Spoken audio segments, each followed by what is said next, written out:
For thousands of years, Zen masters have passed down ancient secrets about finding peace in a restless world. These teachings are not complex philosophies or difficult practices. They are simple truths that speak directly to the soul. Before we begin, feel free to share what time it is and where you're listening from.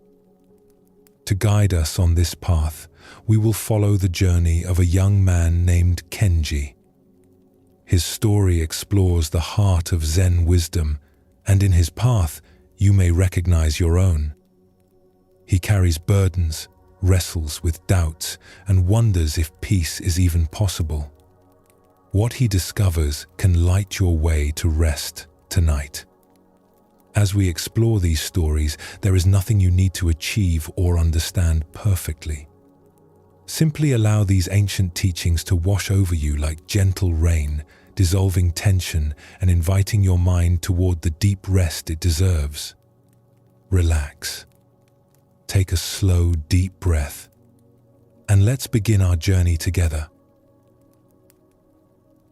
In a farming village at the edge of the plains, there lived a young man named Kenji. He worked in the rice fields with his family, and from the outside, his life looked ordinary. But inside, Kenji felt constantly troubled. When someone spoke to him casually, he heard judgment in their tone. When plans changed, he took it as evidence that life was working against him. When he made small mistakes, they felt like proof he was failing.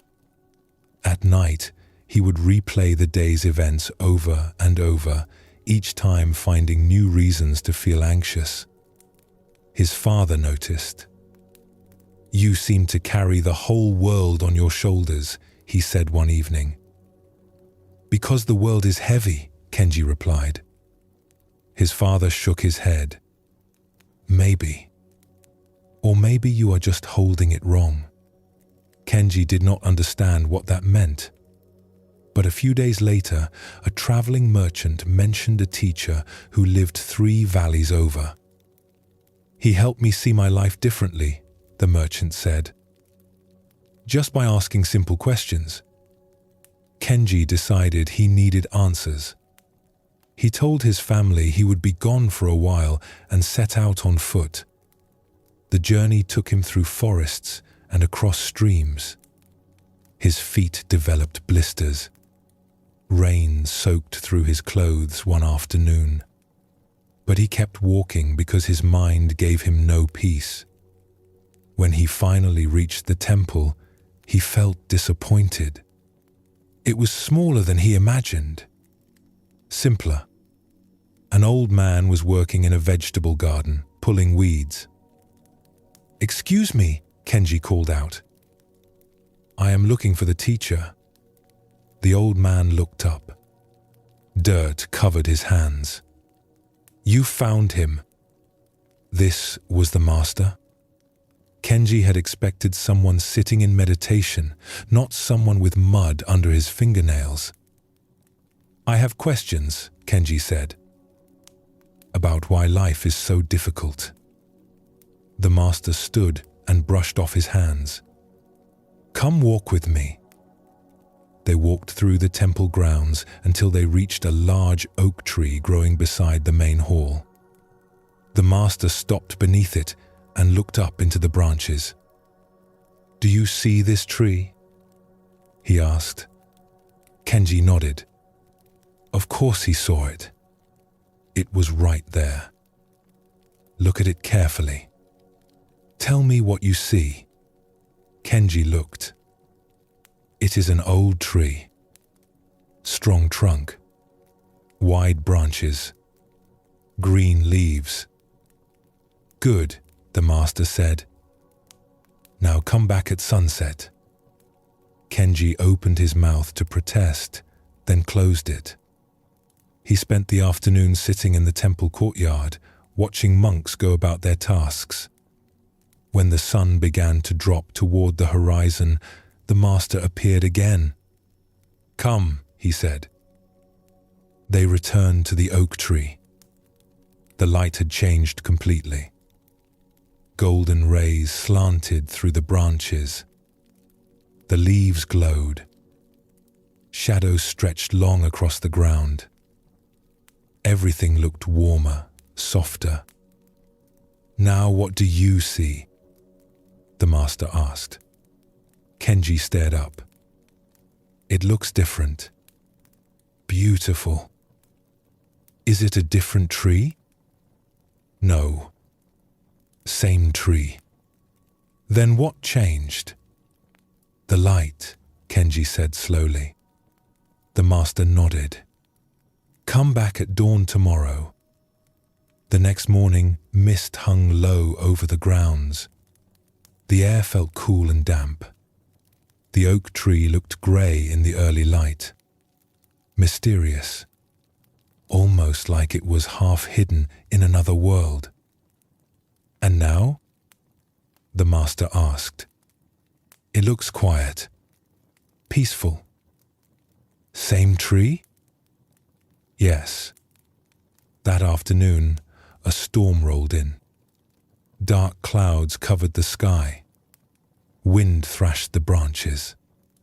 Rain pounded down. The master led Kenji outside despite the weather.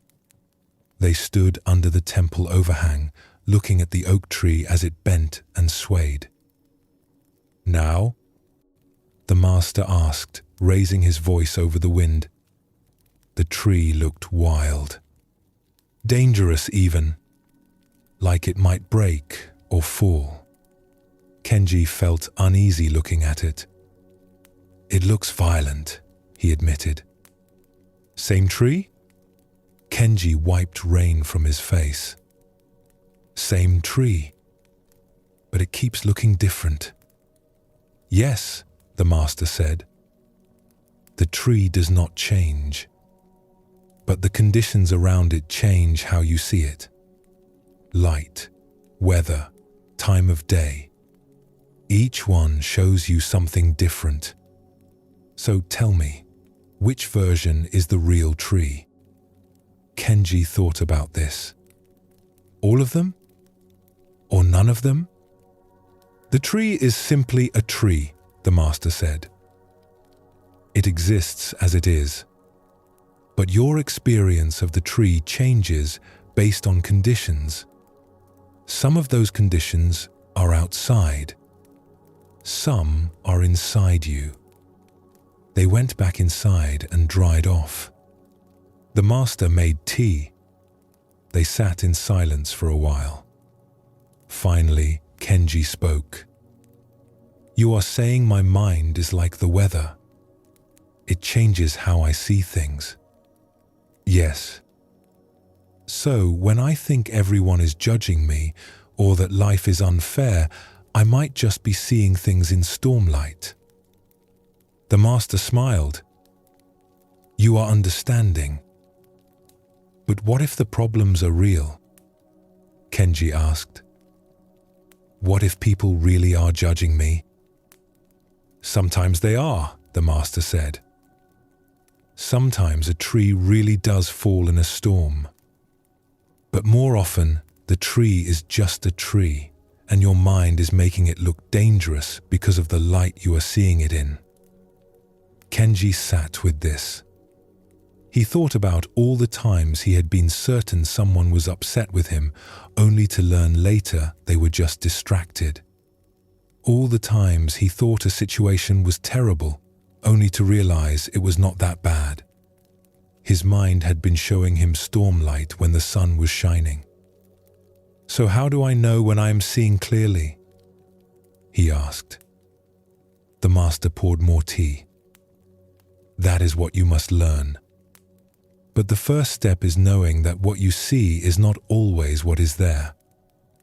Once you know your mind adds light and shadow to everything, you can begin to notice when it is doing that."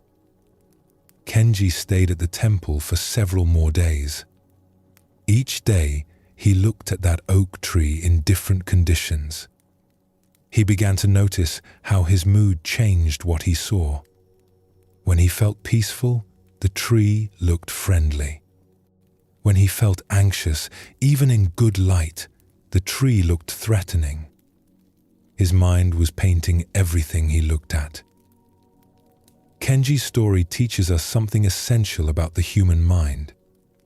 We think we see reality as it is, but we are always seeing reality through the conditions of our own inner weather.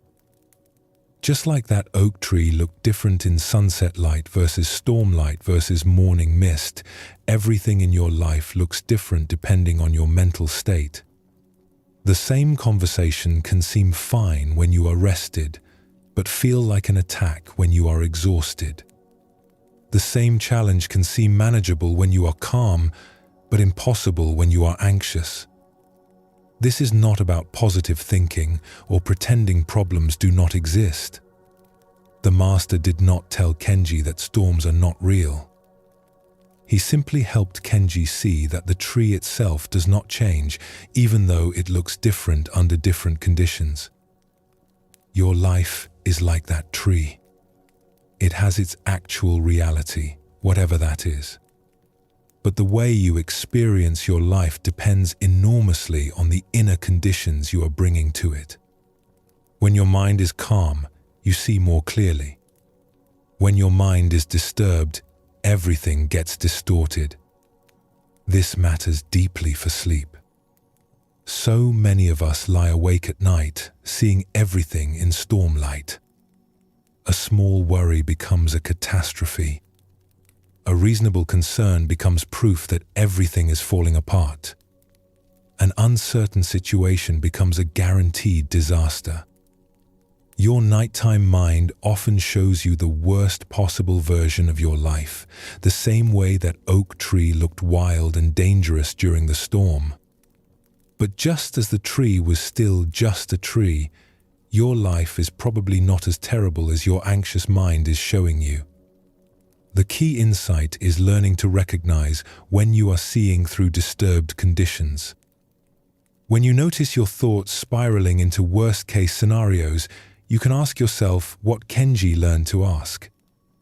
Am I seeing this clearly, or am I seeing this in stormlight? Often, you cannot change your circumstances immediately.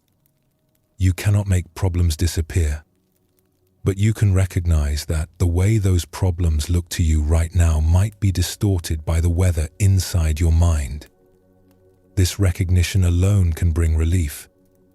You do not have to solve every problem tonight. You do not have to figure everything out before you can rest. You just need to acknowledge that your tired, anxious mind is not the best judge of reality right now. Think of it this way. If you were standing in a thunderstorm looking at that oak tree, would you make major decisions about whether the tree was dangerous? Probably not. You would wait for the storm to pass and look again in better conditions. The same applies to your thoughts at night. When your mind is exhausted and spinning with worry, that is not the time to make big judgments about your life. That is stormlight. Wait for calmer conditions to assess what is actually true. This does not mean ignoring your problems. It means recognizing that you will see them more accurately when your inner weather improves. Get some rest. Let your nervous system settle. Then look again. You might find that what seemed catastrophic at midnight looks manageable at noon. What seemed like proof of failure in the dark looks like a normal setback in daylight. The situation did not change. Your inner conditions changed, and with them, what you could see. As you prepare for sleep tonight, remember the oak tree. Your life is still your life, regardless of how it looks to you right now. If everything seems overwhelming, that might just mean you are seeing in stormlight. The storm will pass. The tree will still be there. And you will see it more clearly when the conditions improve. For now, let yourself rest. You do not need to solve anything, or fix anything, or figure anything out. You just need to let the storm pass through your mind while you remain steady, like that tree, rooted in something deeper than the weather. The next morning, Kenji woke feeling lighter. The lesson about the tree had helped him see his mind differently. But as he prepared to leave the temple and return home, doubt crept back in. He found the master sweeping the courtyard. "Master, I think I understand what you taught me, but I still feel alone with my struggles. Like no one really understands what it is like to be me." The master set down his broom. "Walk with me." They left the temple grounds and entered the forest behind it. A narrow path wound between the trees. The master walked slowly, in no apparent hurry. After a while, he stopped and pointed at the ground. "Look at these footprints." Kenji looked down. The dirt path was covered with footprints. Some fresh, some old and faded. Different sizes, different shapes. Dozens of them, maybe hundreds, all heading in both directions. "Many people have walked this path," the master said. "Do you see?" "Yes." "Your footprints will join theirs. And tomorrow, someone else's footprints will cover yours. Tell me, is each person walking alone?" Kenji looked at the layered prints in the dirt. "They walk at different times. So, in one sense, yes, each person walks alone. And in another sense, they are all walking the same path." The master nodded. "You think your struggles are unique to you, that no one else has felt what you feel. But look at these footprints. Every person who walked here was going somewhere. Every person had reasons. Every person had burdens they carried. Your journey is your own, but the path itself has been walked by countless others." They continued walking. The forest was thick here. Tall trees blocked most of the sunlight. Kenji could hear birds calling to each other in the canopy above. The master stopped again, this time beside a stream. Clear water flowed over smooth rocks. He knelt down and dipped his hand in. "Watch," he said. He pulled his hand out. Water dripped from his fingers back into the stream. Within seconds, there was no sign his hand had been there. The stream just kept flowing. "Where did the water from my hand go?" the master asked. Kenji looked at the stream. "Back into the flow. Can you tell which drops were on my hand and which were not?" "No." "They are all the same stream now," the master said. For a moment, some water was separate, touching my hand. But it returned. It was never truly separate, just temporarily apart. He stood and brushed water from his hand. "You are like that water. You feel separate, individual, alone. And in one way, you are. You have your own body, your own mind, your own experience. But in a deeper way, you are part of one flow. What you feel, others have felt. What you struggle with, others struggle with. You are temporarily apart, but never truly separate." Kenji watched the stream. He wanted to believe this, but it felt abstract. Easy to say, hard to feel. The master seemed to sense his doubt. "Come. I want to show you something else." They walked deeper into the forest until they reached a small clearing. In the center stood a massive tree, far older than the oak at the temple. Its trunk was so wide, 3 people could not wrap their arms around it. "This tree has stood here for hundreds of years," the master said. "Look at its roots. Kenji looked. The roots spread out in all directions, thick and gnarled, disappearing into the earth. These roots connect this tree to the soil, the master continued. And in that soil are the roots of every other plant in this forest. Underground, everything is connected. A vast network you cannot see. Trees sharing water, sharing nutrients, warning each other of danger through chemical signals in the earth. He placed his hand on the trunk. Above ground, each tree looks separate, standing alone. But below, they are all part of one living system. What affects one tree affects others.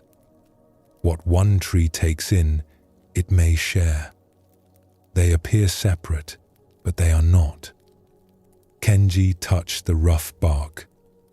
He tried to imagine the hidden world beneath his feet. Roots intertwining. Communication happening in the dark. You see other people and think they are separate from you, the master said. Different lives, different problems, different paths. And on the surface, this is true. But beneath what you can see, you are all connected. Your pain is not yours alone. Your loneliness is shared by countless others. Your fear is the same fear that has moved through humans for all time. But I still feel alone, Kenji said quietly. Yes, because you are looking above ground. You see the separate trees. You do not see the roots. The master sat down, his back against the massive trunk. The feeling of separation is real. I am not saying it is not, but it is only part of the truth. The other part, the part you cannot see, is that you are held by something much larger than yourself. Kenji sat down beside him. The forest was quiet, except for the wind moving through leaves and distant bird calls. When you return home, the master said, you will still have your struggles. You will still feel alone sometimes. But remember this tree. Remember that what you see is not all that exists. Beneath your awareness, you are connected to every other person who has ever felt alone, ever struggled, ever wondered if they could keep going. Their roots touch yours. You are part of the forest, not a single tree standing by itself. They sat in silence for a long time. Kenji closed his eyes and tried to feel what the master was describing. At first, he felt nothing different. Just himself, sitting against a tree. But gradually, something shifted. He became aware of the sounds around him. Birds calling and being answered. Wind moving through branches in waves. The stream in the distance. Everything connected, everything responding to everything else. He was part of this. One breath among countless breaths. One heartbeat in a forest full of living things. Separate, yes, but also held within something larger. When he opened his eyes, the master was smiling at him. You felt it, the master said. It was not a question. Kenji nodded. He did not have words for it. But something had changed.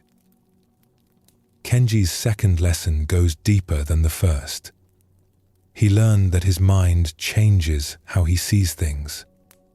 Now, he learns that his sense of being separate from others is not the whole truth. This teaching appears throughout Zen Buddhism. The feeling of being an isolated individual, cut off from others and from life itself, is seen as a fundamental misunderstanding. Yes, you have a separate body. Yes, you have your own thoughts and experiences. But beneath that surface separation, you are connected to everything else in ways you cannot see. The footprints in the dirt show this beautifully. Each person who walked that path did so at a different time. In that moment, they were alone on the path. But the path itself held all their footprints together. The journey was shared even though the timing was different. Your struggles are like that. You might be facing them alone right now, in this particular moment. But the struggle itself has been faced by others before you and will be faced by others after you. You are walking a path that has been walked many times. Your footprints join countless others. This is not meant to minimize what you are going through. Your specific circumstances are yours. But the feelings those circumstances create, the fear and uncertainty and loneliness, these are deeply human experiences. They connect you to others rather than separating you. The stream shows another aspect of this. Water that briefly touched the master's hand returned to the stream. It could not be separated out anymore. It was part of the whole flow again. You are like that water. Sometimes you feel distinct, separate, like you have been pulled out of the flow. But you cannot actually be removed from the larger stream of life. You are always part of it, even when you feel isolated. The tree with its hidden roots offers maybe the most powerful image. Above ground, trees look completely separate, each one standing on its own. But beneath the surface, an entire network connects them. They share resources. They communicate. They support each other in ways that are invisible from above. Human beings are like this too. We look separate. We feel separate. But beneath what we can see, we are connected through our shared humanity. Your fear is not unique. Your pain has been felt by others. Your longing for peace is the same longing that moves through everyone. This matters for sleep because isolation creates anxiety. When you lie awake feeling like you are the only one struggling, like no one could understand what you are going through, that loneliness itself becomes another burden. It makes your problems feel heavier and more hopeless. But what if you remembered the roots? What if you knew, really knew, that what you are feeling is not yours alone? That your middle-of-the-night fears are the same fears that have kept humans awake for thousands of years? That your worries about being enough, doing enough, having enough, are shared by almost everyone? This knowledge does not solve your problems. Kenji still had his struggles at the end of the story, but he felt less alone with them. And that shift, as small as it sounds, changes everything. When you feel connected to something larger than yourself, you do not have to carry everything alone. You can rest in the knowledge that you are held by a bigger system. Like that tree, you might look alone, but beneath the surface, you are supported by an entire forest. Think about what the master said about the tree's roots. They share water and nutrients. They warn each other of danger. They support each other's growth. You are part of a system like that, even if you cannot see it. The support is there. The connection is there. You are not as alone as you feel. As you prepare for sleep tonight, imagine yourself as that tree. Yes, you stand in your own spot. Yes, your trunk is your own. But your roots go deep, and down there they touch the roots of every other person who has ever felt afraid, overwhelmed, uncertain. You are all connected in the dark soil where no one can see. Let yourself be held by that connection. You do not have to understand it fully or even believe it completely. Just entertain the possibility. What if you are not separate? What if your loneliness itself is connecting you to every other lonely person? What if your struggle is not isolating you, but joining you to the great human struggle toward peace? The forest does not demand that you solve everything yourself. The stream does not require each drop to know where it is going. The path does not judge which footprints are better than others. All of it simply exists, connected, flowing, supporting.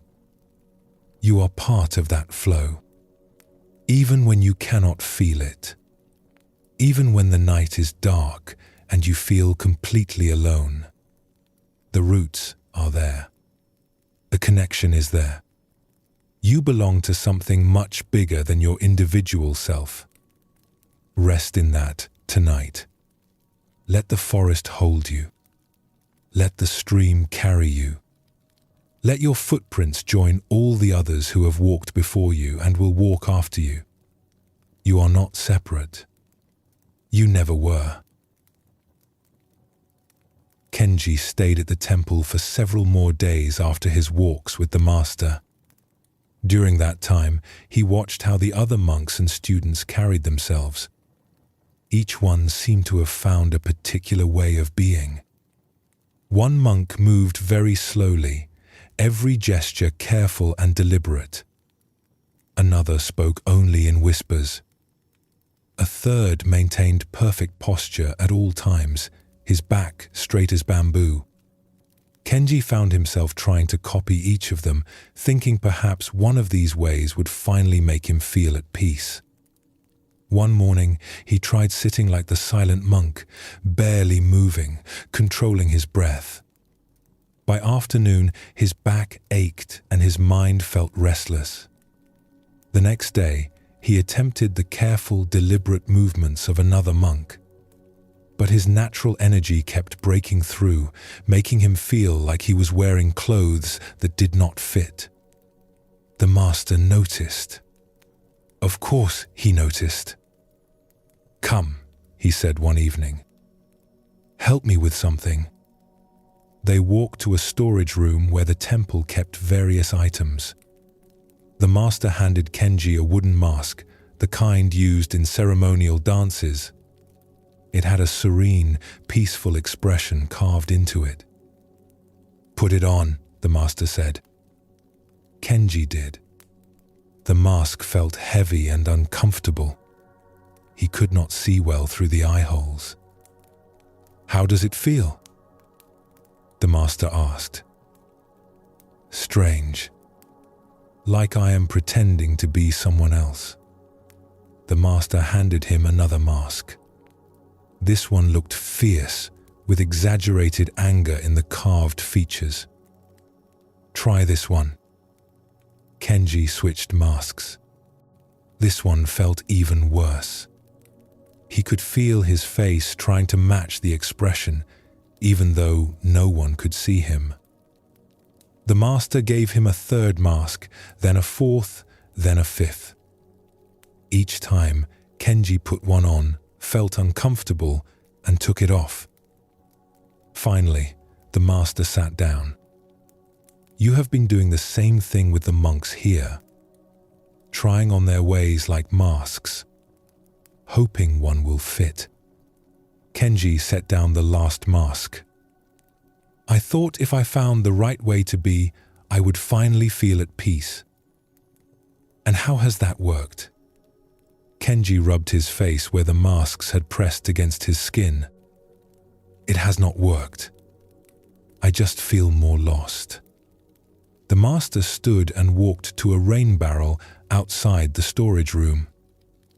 The water inside was still and dark.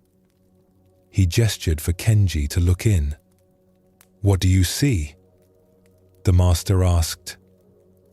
Kenji looked down at the water. His own face looked back at him, not wearing any mask, just his face, tired and uncertain. "I see myself." "Yes. And when you wore those masks, Could you see your real face? No. The master picked up a small stone and dropped it in the barrel. Ripples spread across the surface, distorting Kenji's reflection. They both watched as the water slowly settled and his face appeared clearly again. Each time you try to be like someone else, you cover your true face, the master said. You put on a mask and then wonder why you feel false.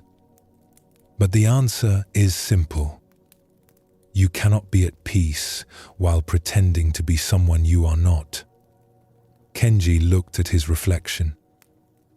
But how do I know who I really am? I have been trying on different ways for so long. The master smiled. Tell me about when you were a child. Before you started watching how others act. What did you love to do? Kenji thought back. Images came to him. Running through the rice fields just for the joy of running. Laughing loudly when something amused him. Sitting by the river for hours, watching the water, not trying to meditate or practice anything, just looking because it interested him. I was more free, Kenji said quietly. I did not think about how to be. I just was.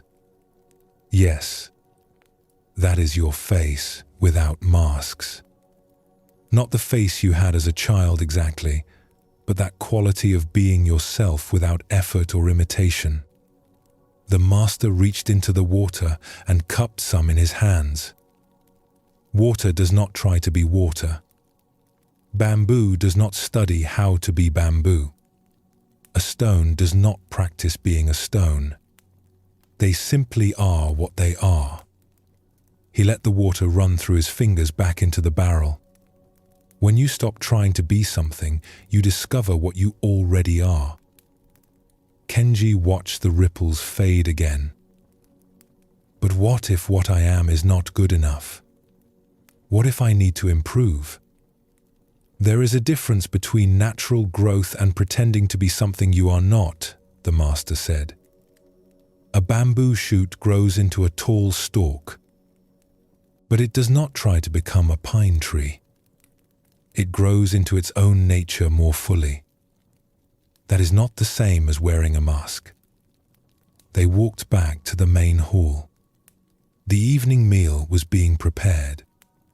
Kenji could smell rice cooking and hear the quiet sounds of monks moving through their tasks.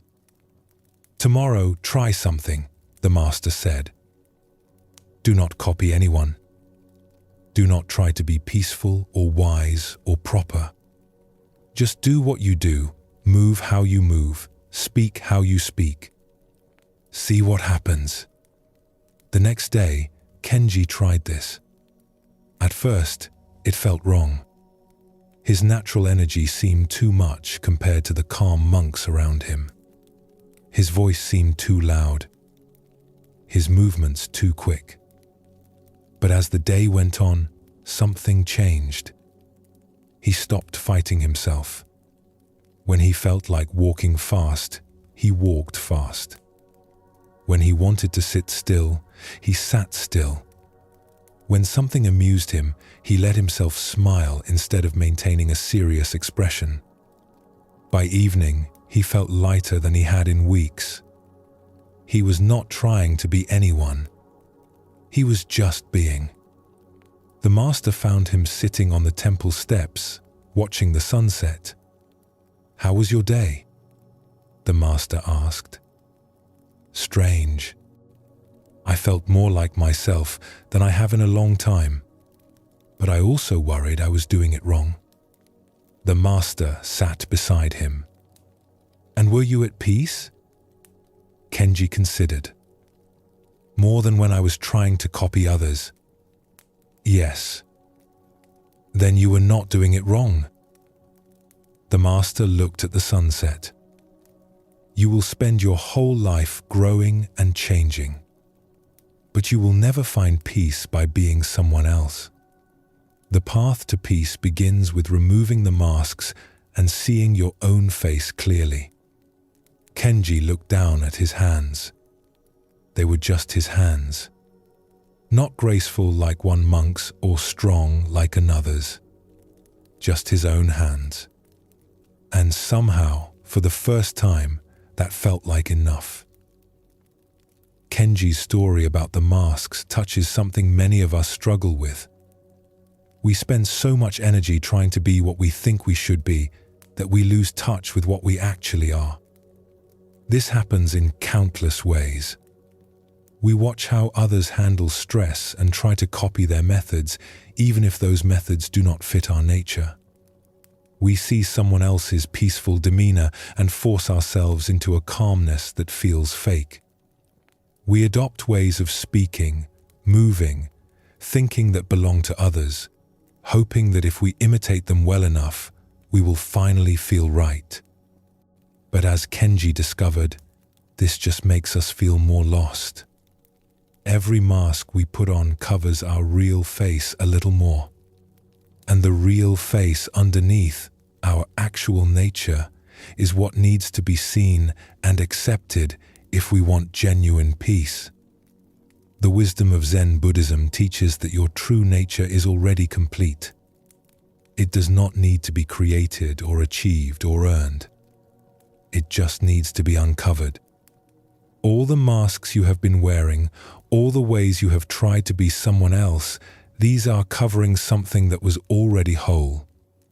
Think about the master's question to Kenji about childhood. He did not ask what Kenji accomplished or achieved as a child.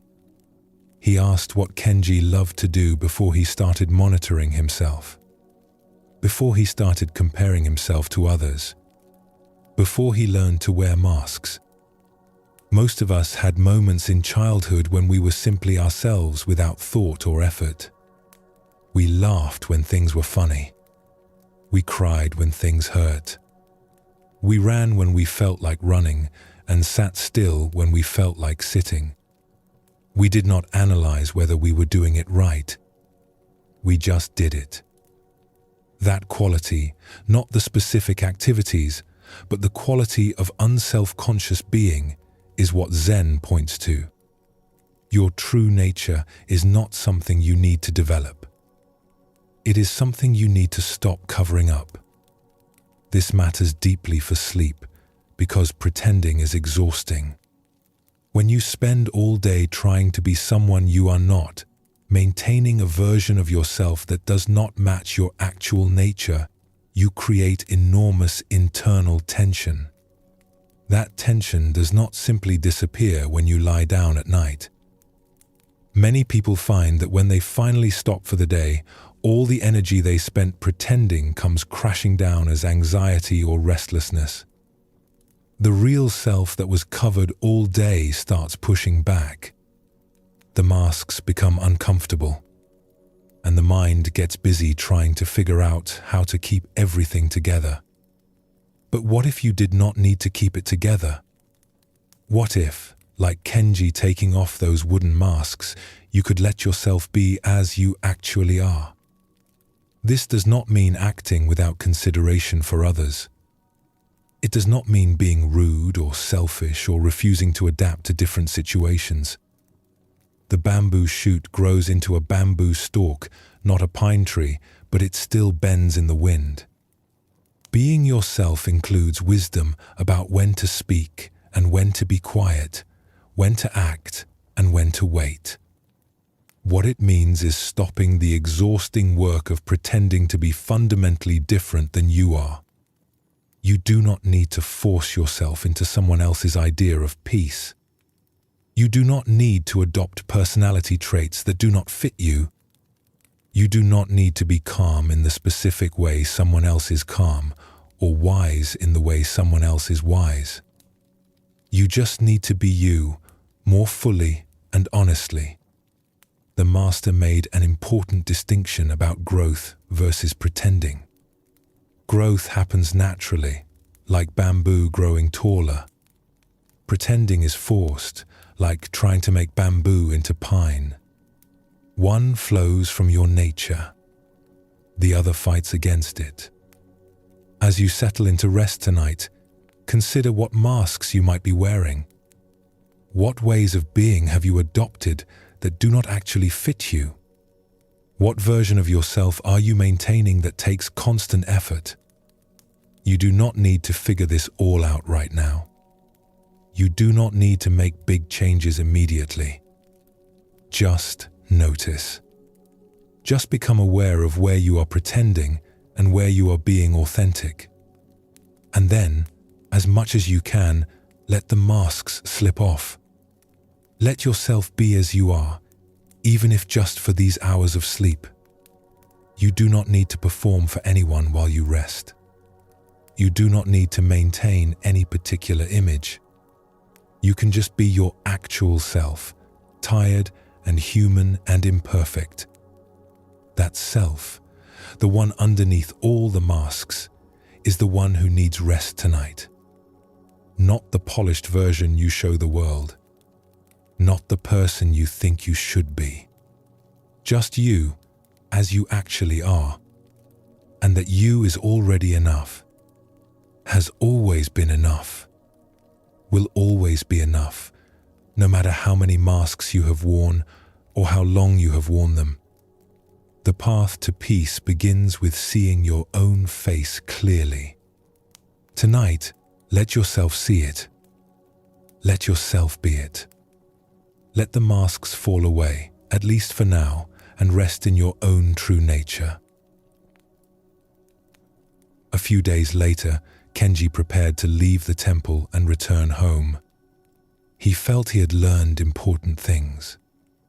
But on his last morning, as he was packing his few belongings, he heard shouting from outside. He ran out to find a young monk standing at the edge of the temple grounds, frozen in fear. The monk had been walking along a narrow log that served as a bridge over a steep ravine. He had made it halfway across, but now he stood completely still, unable to move forward or back. Other monks called encouragement to him, but the young monk just stood there, trembling. The master appeared beside Kenji. "He has done this crossing many times," the master said quietly. But today, fear found him in the middle. "What will happen?" Kenji asked. "He will eventually move. Fear cannot hold you forever. But watch what fear does while it has him." Kenji watched. The young monk's whole body was tense. His hands gripped the log so hard, his knuckles were white. His breathing came fast and shallow. Even from a distance, Kenji could see he was shaking. After what felt like a very long time, the young monk took a single step. Then another. Slowly, carefully, he made it across. When he reached solid ground, he collapsed, exhausted from the fear, even though the actual crossing had been short. The master called Kenji over to sit with him under a tree. "Have you noticed the birds here?" he asked. Kenji looked up. Several birds hopped from branch to branch in the trees above them. They moved quickly, easily, launching themselves across gaps without hesitation. "They just jump," Kenji said. "They do not think about it. Do you think they never fall?" the master asked. "They probably do sometimes." "Yes, but they do not stop jumping because falling is possible. They trust their wings. They trust their ability to catch themselves. They trust the air and the branches and their own nature." The master picked up a seed from the ground. "This seed will become a tree if it finds the right soil. Does the seed worry about whether it can do this?" No. Seeds do not worry, because they trust the process. They do not know they will definitely become trees. Many seeds do not, but they do not refuse to try because success is uncertain. Kenji thought about the young monk on the log. He could not trust. That is why he froze. He could not trust his feet to find the next step, could not trust the log to hold him, could not trust himself to reach the other side. So fear filled the space where trust should have been. The master stood and gestured for Kenji to follow. They walked to a part of the temple grounds where large stones created a path across a shallow stream. The stones were spaced just far enough apart that you had to step with intention to cross. "Cross this," the master said. Kenji looked at the stones. The gaps between them were small. The water was shallow. He could see the bottom clearly. This was easy. He stepped from stone to stone quickly, barely thinking about it. When he reached the other side, he turned back. "Now cross it again," the master said. "But this time, stop on each stone and examine it. Check if it is stable. Consider whether the next stone is too far. Think about what happens if you slip." Kenji stepped onto the first stone and did as the master instructed. He stopped and tested the stone under his foot. It wobbled slightly. He examined the gap to the next stone. It looked farther than he remembered. He thought about his feet slipping on wet stone. By the time he reached the third stone, his heart was beating faster. His movements were stiff and uncertain. The crossing that had been easy moments before now felt dangerous. When he finally reached the master's side again, he was breathing hard. "What was different?" the master asked. "When I thought about it too much, it became difficult. When I just did it, it was easy." The master nodded. This is what happens when thinking replaces trust. The young monk has crossed that log many times without trouble. But today, he stopped trusting his feet and started thinking about all the ways it could go wrong. His thinking made the crossing harder, not safer. They sat down beside the stream. Kenji watched the water flow over and around the stones, never hesitating, never stopping to worry about the path. "How do you develop trust?" Kenji asked. The monk knew he had crossed before, but that knowledge did not help him today. "Trust is not the same as knowledge," the master said.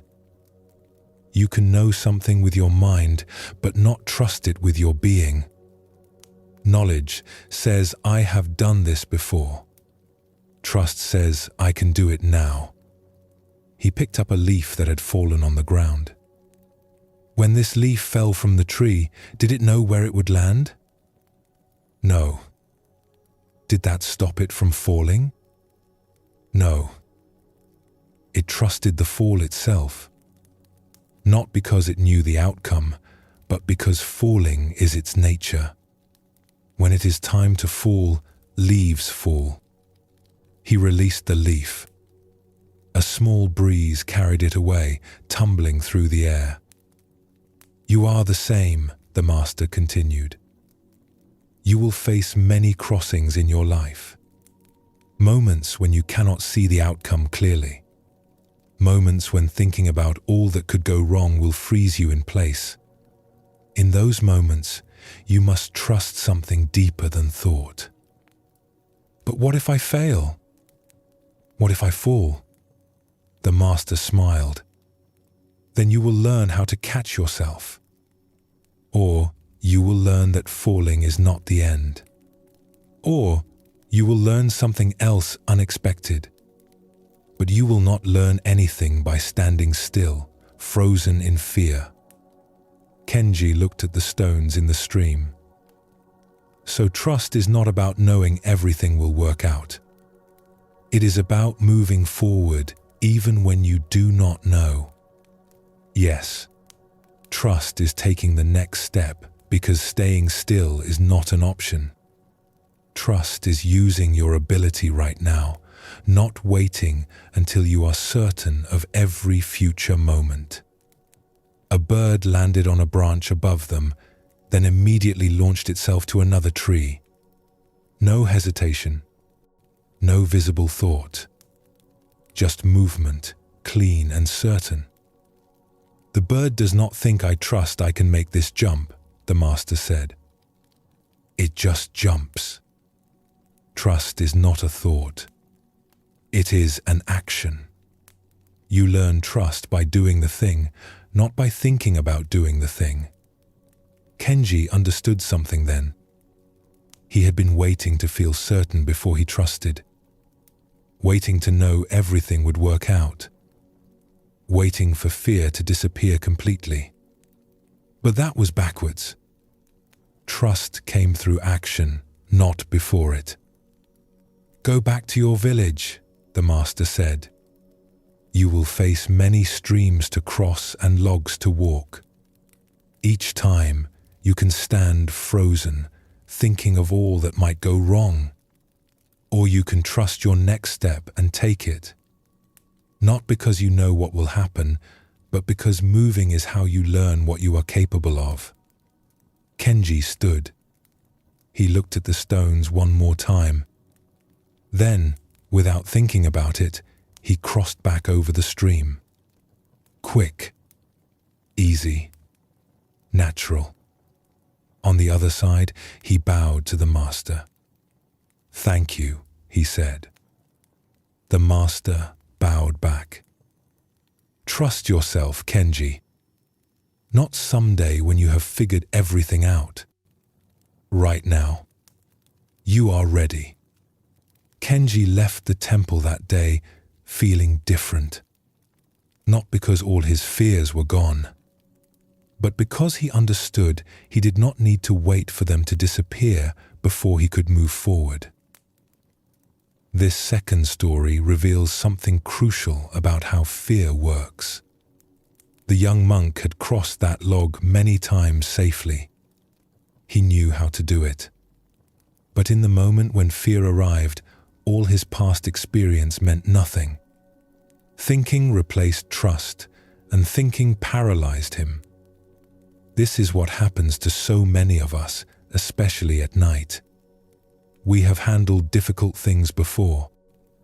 We have survived challenges. We have made it through uncertain times. But when fear arrives, it makes us forget all of that. Instead of trusting our capability, we start thinking about everything that could go wrong. The master showed Kenji this directly with the stones in the stream. The first crossing was easy because Kenji just did it. The second crossing became difficult because he stopped to analyze and worry about each step. The stones did not change. The water did not get deeper. But his experience changed completely because he replaced action with overthinking. Zen Buddhism recognizes thinking as both a gift and a trap. Thinking helps us plan and learn and understand. But thinking can also keep us locked in place, unable to move forward, questioning everything until we are frozen with uncertainty. The bird provides the perfect contrast. Birds do not think themselves across gaps between branches. They just jump. Not because they are certain they will make it every time. Sometimes birds do miscalculate and have to catch themselves mid-flight. But they do not let the possibility of missing their landing keep them from jumping. They trust their wings.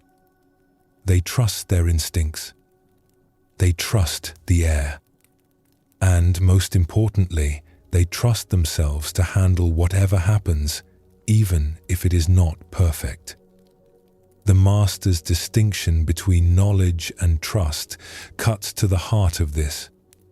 You can know intellectually that you are capable. You can have evidence from past experience. But if you do not trust yourself in the present moment, that knowledge will not help you. Trust is not a thought you have. It is an action you take. You build trust by doing things, not by thinking about doing things. Each time you take a step despite uncertainty, each time you jump despite not being certain of the landing, you develop more trust in yourself. This matters profoundly for sleep. How many nights do you lie awake overthinking, analyzing problems from every angle, considering every possible outcome, trying to think your way to certainty before you can rest? But as Kenji discovered, that approach makes things harder, not easier. When he just crossed the stones naturally, it was simple. When he stopped to worry about each step, the crossing became difficult and anxiety-producing. Your mind at night often does the same thing. It takes situations you could probably handle and makes them feel impossible by examining every detail, every risk, every way things could go wrong. It replaces trust with thinking, and thinking creates fear. The leaf falling from the tree shows another aspect of trust. The leaf does not know where it will land, but it falls anyway when the time comes. It trusts the process itself, not because it controls the outcome, but because falling is what leaves do. You are like that leaf in many ways. You do not control all outcomes. You cannot see the future. You cannot guarantee everything will work perfectly, but you can trust yourself to handle what comes. You can trust that you have survived everything life has brought you so far. You can trust that you will find a way through whatever arrives next. This is not blind optimism. It is not pretending problems do not exist. It is simply recognizing that overthinking problems does not solve them and often makes them worse. The young monk's fear did not make the logs safer. Kenji's worrying about the stones did not improve his crossing. Your nighttime anxiety does not prepare you better for tomorrow's challenges. What does help is trust. Trust that you will take the next step when it is time. Trust that you have capabilities you can rely on. Trust that you do not need to figure out every future moment before you can rest now. The master's final words to Kenji are important. He did not say, "Trust yourself once you have overcome all your fears." He said, "Trust yourself right now. You are ready." You do not need to wait until you are fearless to start trusting yourself. You do not need to have everything figured out. You do not need certainty about outcomes. You just need to take the next step. And right now, that step is rest. You do not need to solve everything tonight. You do not need to think through every possibility. You do not need to make yourself certain about uncertain things. You just need to trust that you can handle tomorrow when tomorrow comes. Trust that your mind and body know how to rest. Trust that lying down and releasing effort is enough. Like the bird jumping between branches, you do not need to understand exactly how it works. You just need to do it. Like the leaf falling from the tree, you do not need to control where you land. You just need to let go. Trust is not something you think your way into. It is something you practice by taking action despite uncertainty. And the action you can take right now is to stop thinking and start trusting. Trust that you have done enough for today. Trust that tomorrow will bring its own wisdom. Trust that you are capable of handling what comes. Trust that you can rest now without having everything resolved. That trust, simple as it sounds, is what allows you to cross from waking to sleeping. Not perfect knowledge, not complete certainty. Just trust in your next step and the next until you find yourself on the other side, resting deeply. After leaving the temple, Kenji returned to his village and resumed his work as a merchant. He traveled between towns buying and selling cloth just as he had before. But he noticed things differently now. The lessons from the master stayed with him, changing how he saw the world. One thing had not changed though. His neighbor, an elderly woman named Yuki who lived in the house beside his, still never spoke to him. This had been true for the 3 years Kenji had lived there. He would greet her each morning when they both stepped outside. She would nod slightly but say nothing. He would ask about her day. She would turn away without answering. At first, Kenji had tried to be friendly, but after months of silence, he began to create a story. She must think I am too young and foolish. She probably disapproves of how I run my business. Maybe she finds me loud or annoying. Whatever the reason, her silence felt like judgment. The story grew stronger over time. Kenji began to avoid looking at her house. When his other neighbors mentioned Yuki, he would change the subject. He felt a tightness in his chest each morning when he saw her tending her small garden, silent and disapproving. One afternoon, a sudden storm came through the village. Heavy winds tore at roofs and knocked over anything not secured. Kenji rushed to tie down his cart and cover his cloth. The wind was strong, and he struggled alone. Then someone was beside him, holding down the tarp while he worked to secure it. He looked over and saw Yuki. Together, they saved his cloth from the rain.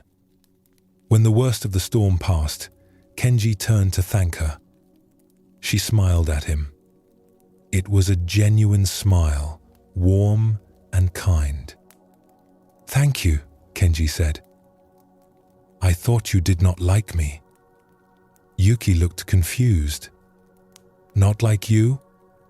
Why would I think that? You never speak to me. In 3 years, you have barely said a word." Understanding came over her face. "Ah, my hearing is very bad. I lost most of it many years ago. I can see your lips move, but I cannot make out the words unless someone is very close and speaking loudly. I thought you were just being polite with your greetings. I did not know you wanted real conversation." Kenji felt something crumble inside him. 3 years of believing she judged him. 3 years of that tight feeling in his chest. And all of it based on a story he had invented. "I am sorry," he said. "I should have asked." "And I should have explained," she replied. "We both made assumptions." From that day on, Kenji and Yuki became friends. She taught him about the medicinal plants she grew. He helped her carry water from the well. They would stand close and speak loudly so she could hear, and people walking by would think they were arguing when they were just having normal conversations. But Kenji never forgot the lesson. He had spent 3 years suffering over something that existed only in his mind. Yuki's silence was just silence. Everything else, all the meaning he had given it, he had created himself. A few weeks later, Kenji met a new merchant at the market. The man sold spices and seemed interesting.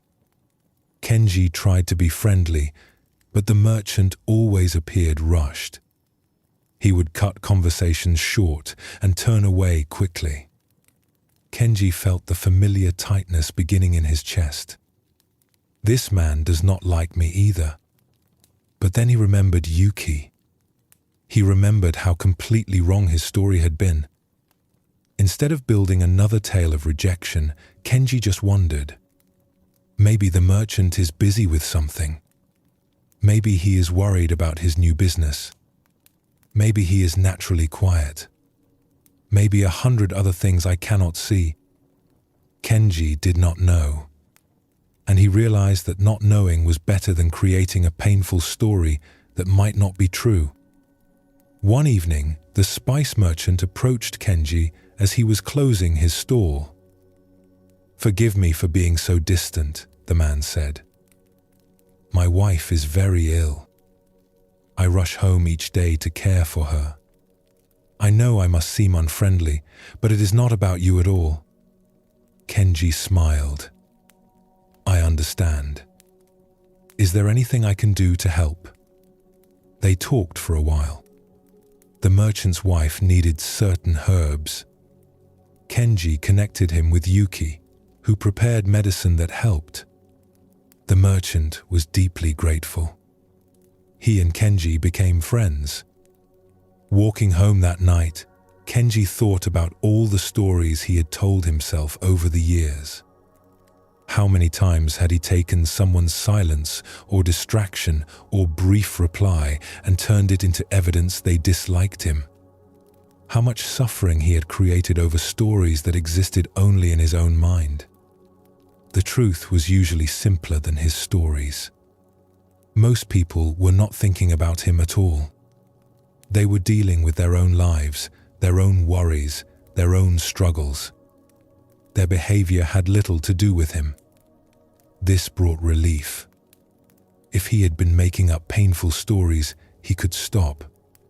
He could simply not know what others were thinking.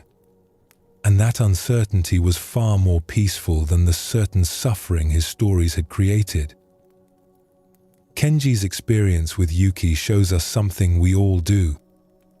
Someone acts in a way we do not understand, and immediately we create a story to explain it. Usually, the story involves us falling short, or being judged, or not being good enough. Yuki's silence became proof she disliked Kenji. But her silence was just silence. Everything else was his invention. He took a neutral fact and wrapped it in painful meaning that he carried for 3 years. Think about the energy Kenji spent on that story. Every morning feeling that tightness in his chest. Every interaction filtered through his belief that she disapproved. Every opportunity for friendship lost because he was protecting himself from a threat that did not exist. We do this constantly. Someone does not respond to a message quickly, and we decide they are angry. A friend seems distracted, and we conclude they are tired of us. A colleague is brief, and we take it as rejection. Our minds are story-making machines, constantly creating narratives to explain what we observe. The problem is not that we make stories. The problem is we believe them without question. We take our interpretations as facts. We suffer over things that might not be true at all. Zen Buddhism teaches us to hold our stories lightly. Yes, the mind will create narratives. That is what minds do. But we do not have to believe every story. We can recognize that our interpretation is just one possibility among many. Kenji learned to ask a simple question when he started creating a painful story. What else could be true? This question opened up space. Instead of one certain explanation that caused suffering, there were many possible explanations, most having nothing to do with him.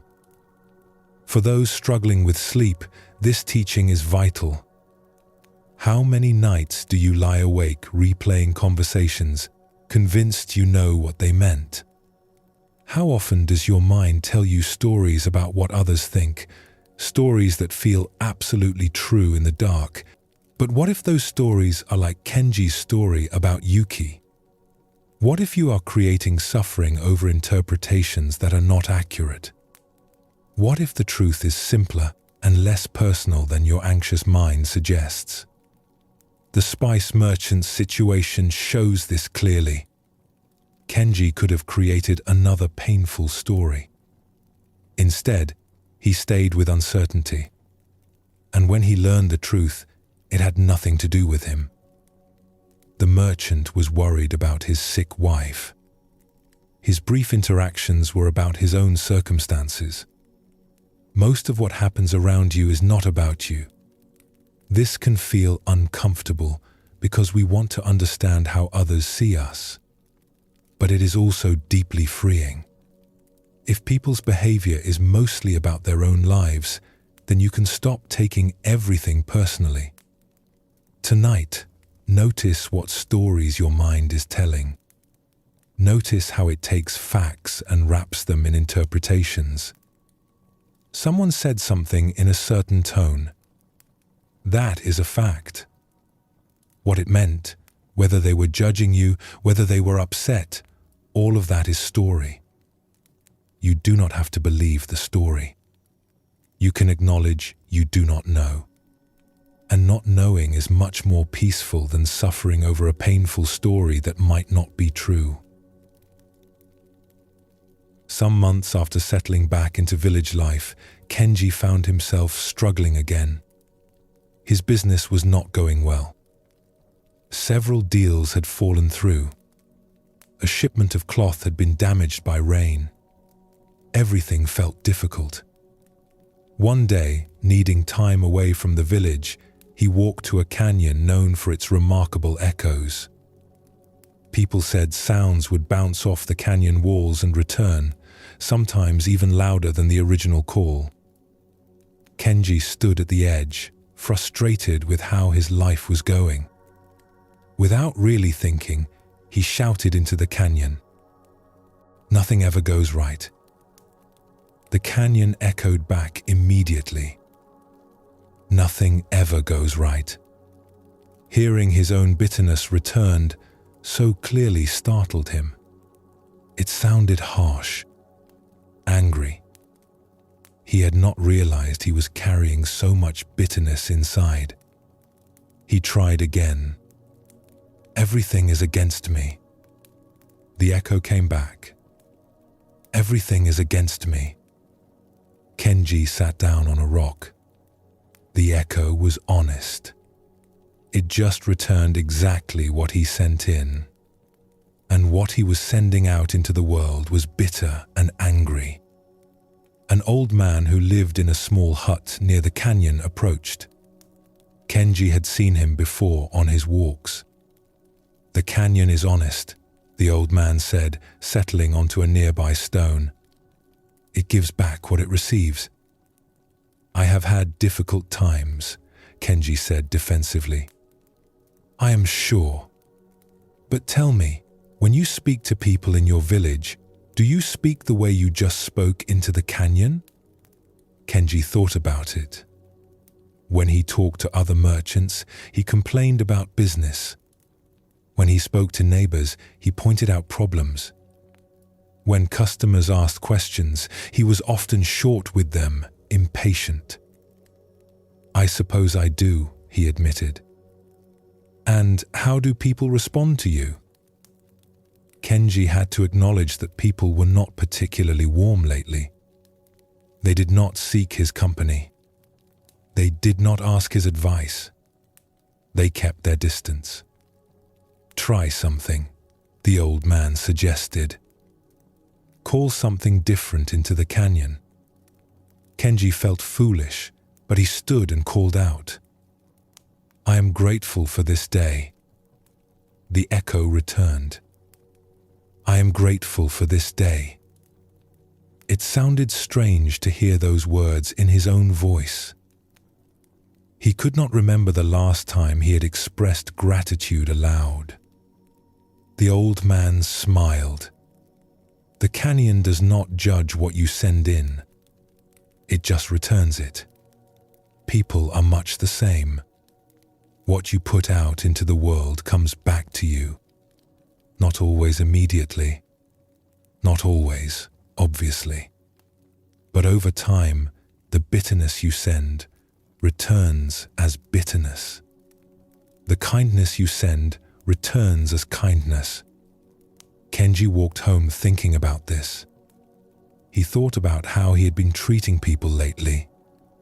Short answers. Complaints. Criticism. No wonder people were keeping their distance. That evening, he decided to try something different. When his neighbor asked how his day was, instead of listing everything that went wrong, Kenji said, "It had its challenges, but I am glad to be home now." "How was your day?" The neighbor looked surprised, then smiled, and actually talked for a while. It was the first real conversation they had had in weeks. The next day at the market, when a customer hesitated over a piece of cloth, instead of showing impatience, Kenji said, "Take your time. It is an important decision." The customer relaxed and ended up buying more than they had planned. When another merchant mentioned struggling with slow sales, instead of complaining about his own problems, Kenji asked questions and listened. The merchant seemed grateful just to be heard. Small changes. But over the following weeks, Kenji noticed something shifting. People were friendlier to him. They sought his company more.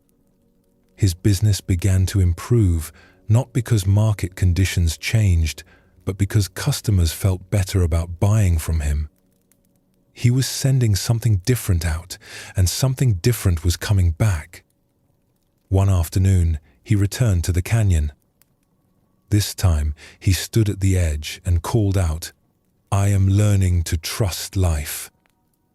The echo returned clearly. "I am learning to trust life." The old man appeared again, as if he had been waiting. "Better?" he asked. "Much better," Kenji said. "I understand now. The world is not against me. I was against the world, and it reflected that back." The old man nodded. Most people spend their lives wondering why others treat them poorly, never looking at what they are putting out. You learned young. That is fortunate. Kenji thought about all the times he had been certain life was unfair, certain people were against him. But he had been creating much of what he was experiencing through the energy he sent out. "It is not that problems do not exist," Kenji said slowly, working through his understanding. "My shipment really was damaged. Those deals really did fall through. But how I responded to those problems created more of what I did not want." "Yes," the old man said. "You cannot control everything that happens. But you can control what you send back out into the world. That is the only control you really have. And it is more powerful than you think." Kenji visited the canyon a few more times over the following months, always listening to what the echo returned. It became a way of checking himself, of noticing what he was putting out into the world. Sometimes the echo revealed bitterness he had not realized he was carrying. Sometimes it showed him impatience or judgment. And sometimes, when things were going well, it reflected back gratitude and peace. The canyon never lied. It was always honest about what he sent in. And slowly, Kenji learned to send out more of what he wanted to receive back. The canyon's echo teaches a profound truth. What you send out into the world has a way of coming back to you. Not in some mystical way necessarily, but in the very practical way that Kenji discovered. When you approach life with bitterness, people respond to that bitterness. When you speak with criticism, others become defensive or critical in return. When you send out suspicion, you create relationships where trust cannot grow. The world reflects back what you give it. This is not about blame. Kenji had real difficulties. His shipment was damaged. Deals fell through. His pain was real. But the way he responded to that pain, the bitterness and anger he sent out created more of what he did not want. Think about how this works. When you are short with someone, they usually become less friendly. When you complain constantly, people start avoiding you. When you criticize others, they become defensive and less open. You create the very experiences you are reacting against. Kenji noticed this pattern when he started changing what he sent out. Small shifts in how he spoke to people, how he responded to difficulties, how he treated daily interactions. And those small shifts created different responses from others.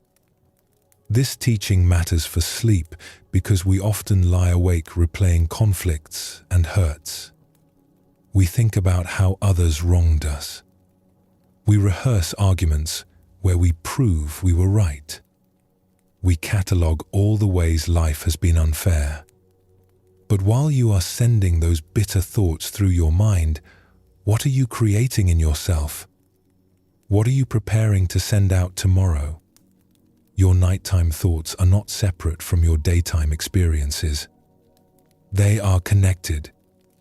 The bitterness you rehearse at night becomes the bitterness you carry into the next day. The canyon does not judge. It just returns what it receives. Life works similarly. Not perfectly, not immediately, but over time, the energy you put out shapes the energy that comes back to you. This does not mean bad things only happen to people who deserve them. That is not what this teaching says. Difficult things happen to everyone. But your response to those difficult things creates ripples that spread outward and eventually come back. Kenji learned he could not control his shipment being damaged, but he could control whether he responded with bitterness that pushed people away or with acceptance that kept relationships open. He could not control market conditions, but he could control whether he was pleasant or unpleasant to work with. The old man's wisdom was simple. You cannot control everything that happens, but you can control what you send back out. That is your real power. As you prepare for rest tonight, consider what you have been sending out. Not to judge yourself, but just to notice. Have you been approaching life with openness or suspicion? With gratitude or complaint? With kindness or criticism? Whatever you have been sending, you can send something different starting now. You do not need to wait for circumstances to improve. You do not need others to change first. You can simply begin putting out what you want to receive back. This might feel risky. Why should I be kind when others have been unkind to me? Why should I be open when life has been hard? But remember the canyon.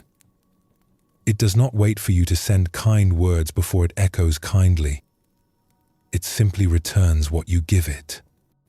The same is true of life. It will return what you send. So send what you want to receive. Send it even when it feels difficult. Send it especially when it feels difficult. That is when it matters most. Let your mind rest tonight knowing that tomorrow is a chance to send something new into the world. You are not trapped by yesterday's bitterness or last week's anger. Each morning, you can stand at the edge of the canyon and choose what to call out. Choose words you would be glad to hear echoed back. Choose energy you would welcome receiving. Choose thoughts that would bring peace if they return to you amplified. The canyon is always honest. Life is always listening. In the hills above his village, there lived an old gardener known for growing the most beautiful flowers anyone had seen.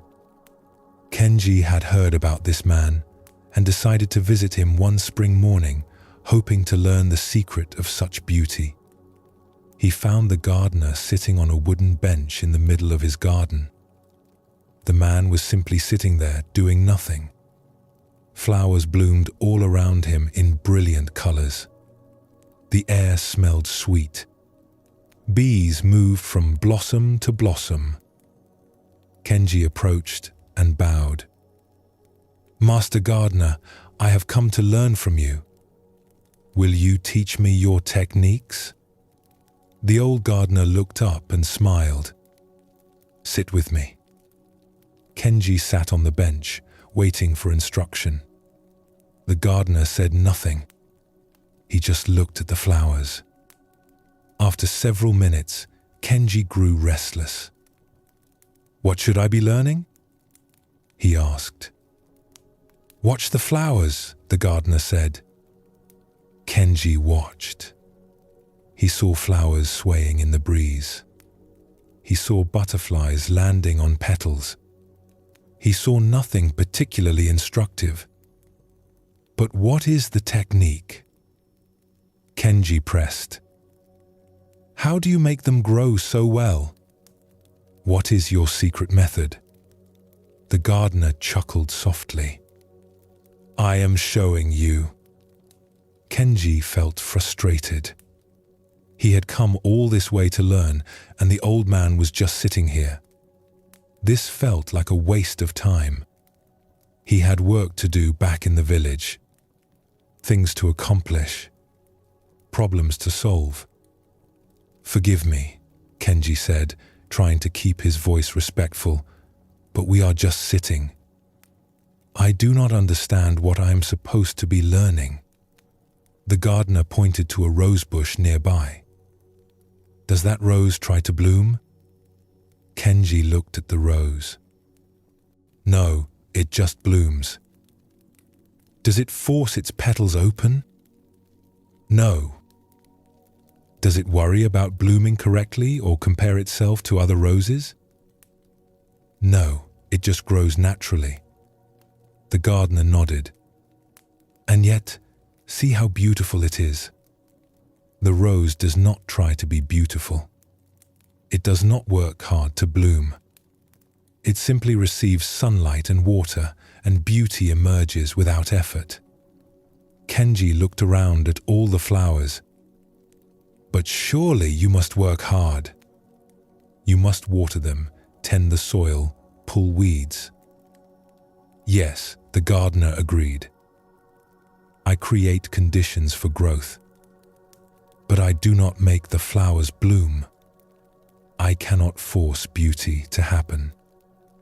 I can only prepare the ground and then allow nature to do what nature does." He stood slowly and walked to a patch where new seeds had been planted. The soil was bare. "I planted these 3 days ago. If I dig them up to check if they are growing, what would happen?" "You would damage them," Kenji said. "Yes. So instead, I trust. I water the soil. I protect the patch from being trampled. And I wait. The seeds know how to become flowers. They do not need me to make them grow. They need me to stop interfering." Kenji felt something shift in his understanding. He thought about how he approached everything in his life. Always pushing, always trying to force results, always worried that nothing would happen unless he made it happen. The gardener sat back down. "You came here wanting me to give you techniques. But the secret is not in doing more. It is in doing less. In creating the right conditions and then trusting what wants to happen naturally." They sat together in silence. At first, Kenji's mind was still busy, still wanting to do something productive. But gradually, as the minutes passed, something in him began to settle. He noticed details he had missed before. The way light fell on the petals, the sound of wind through leaves, the feeling of warmth on his skin. He was not accomplishing anything. He was not learning techniques. He was just sitting. And somehow, This felt more valuable than all the instruction he had expected. When you return to your village, the gardener said after a long while, you will face many tasks. Your mind will tell you that success requires constant effort and control. But remember these flowers. They achieve beauty without forcing. They bloom without anxiety. They trust the process that moves through them. Kenji stayed in the garden until late afternoon. He helped the gardener water some plants, but mostly he just sat and watched things grow in their own time. No forcing, no rushing, just allowing. When he finally left to return home, he felt different, lighter somehow, less burdened by the need to make everything happen through sheer will. A few weeks after visiting the gardener, Kenji found himself struggling again with his business. He was working harder than ever, but results were not coming. He would wake early and go to bed late, trying to control every detail, pushing to make sales happen. One hot afternoon, exhausted and frustrated, he walked to the river to cool off. He found a quiet spot under a willow tree and sat watching the water flow. An older merchant he knew slightly was sitting nearby, dangling his feet in the water. The man's name was Ren, and people said he had been very successful before retiring. "You look tired, young Kenji," Ren called over. Kenji moved closer.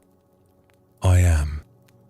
I work all day, every day, but nothing seems to move forward." Ren smiled. "Come, put your feet in the water. It helps."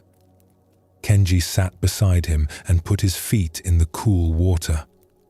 The river flowed around his ankles, constant and soothing. "Watch what I do," Ren said. He cupped his hands together tightly and plunged them into the river, trying to scoop up water. When he lifted his hands, water poured out between his fingers. By the time his hands reached his lap, they were nearly empty.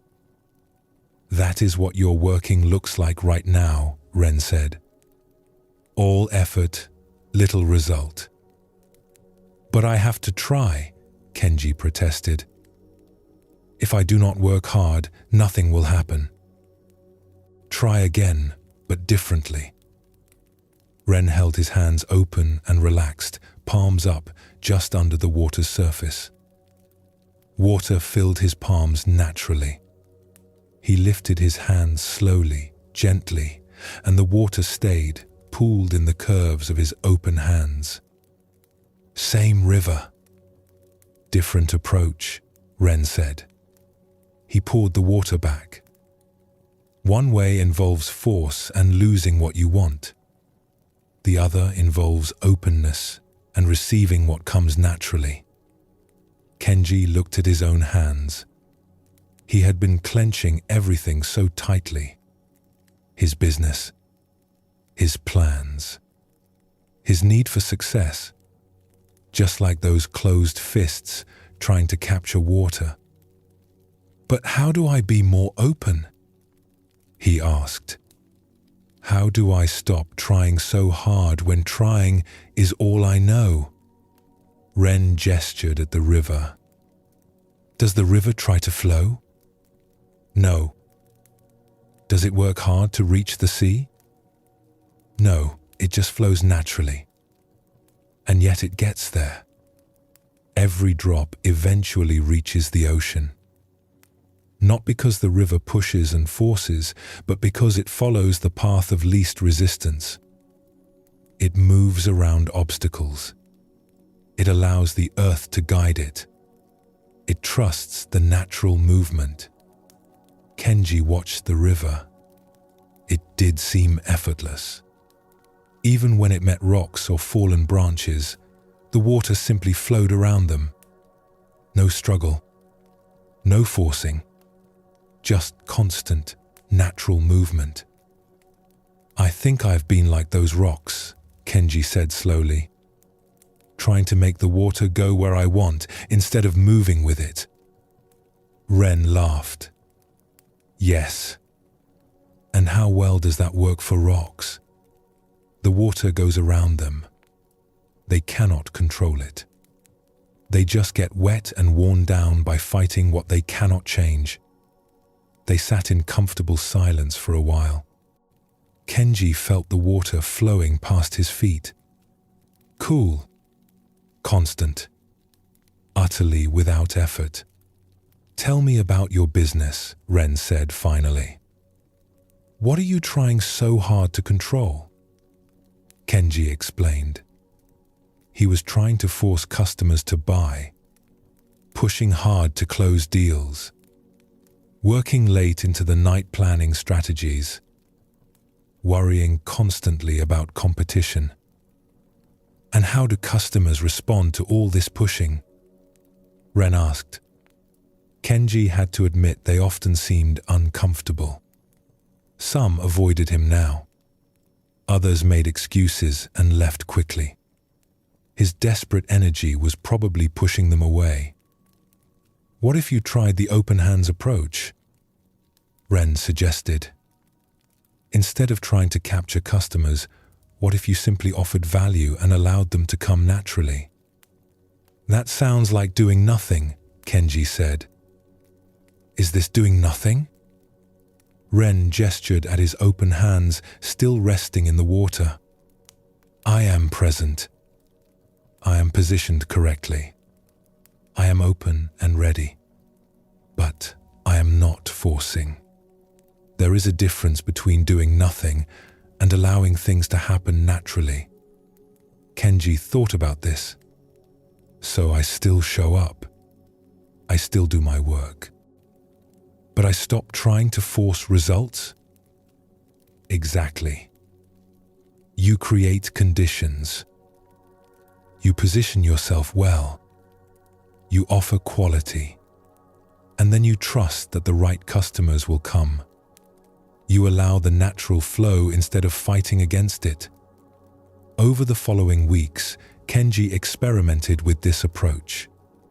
When customers came to his stall, instead of pushing them to buy, he simply showed them cloth and answered their questions. When they hesitated, he gave them space instead of pressuring them. When they left without buying, he did not chase them. At first, this felt wrong, like he was being too passive. But gradually, he noticed something changing. Customers seemed more comfortable around him.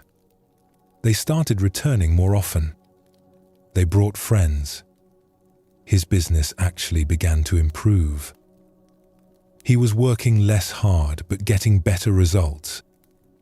Not by forcing, but by allowing. Not by grasping, but by offering with open hands. One day, he returned to the river and found Ren there again. The open hands approach is working, Kenji said, sitting down beside him. Ren smiled. Of course it is. The river has known this secret forever. It reaches the sea not by trying, but by allowing the natural movement to carry it forward. Ren's demonstration with the water shows something most of us need to learn. Grasping and forcing often cause us to lose what we want, while openness and allowing help us receive what we need. Think about those closed fists trying to hold water. All that effort, all that trying, and the water escapes anyway.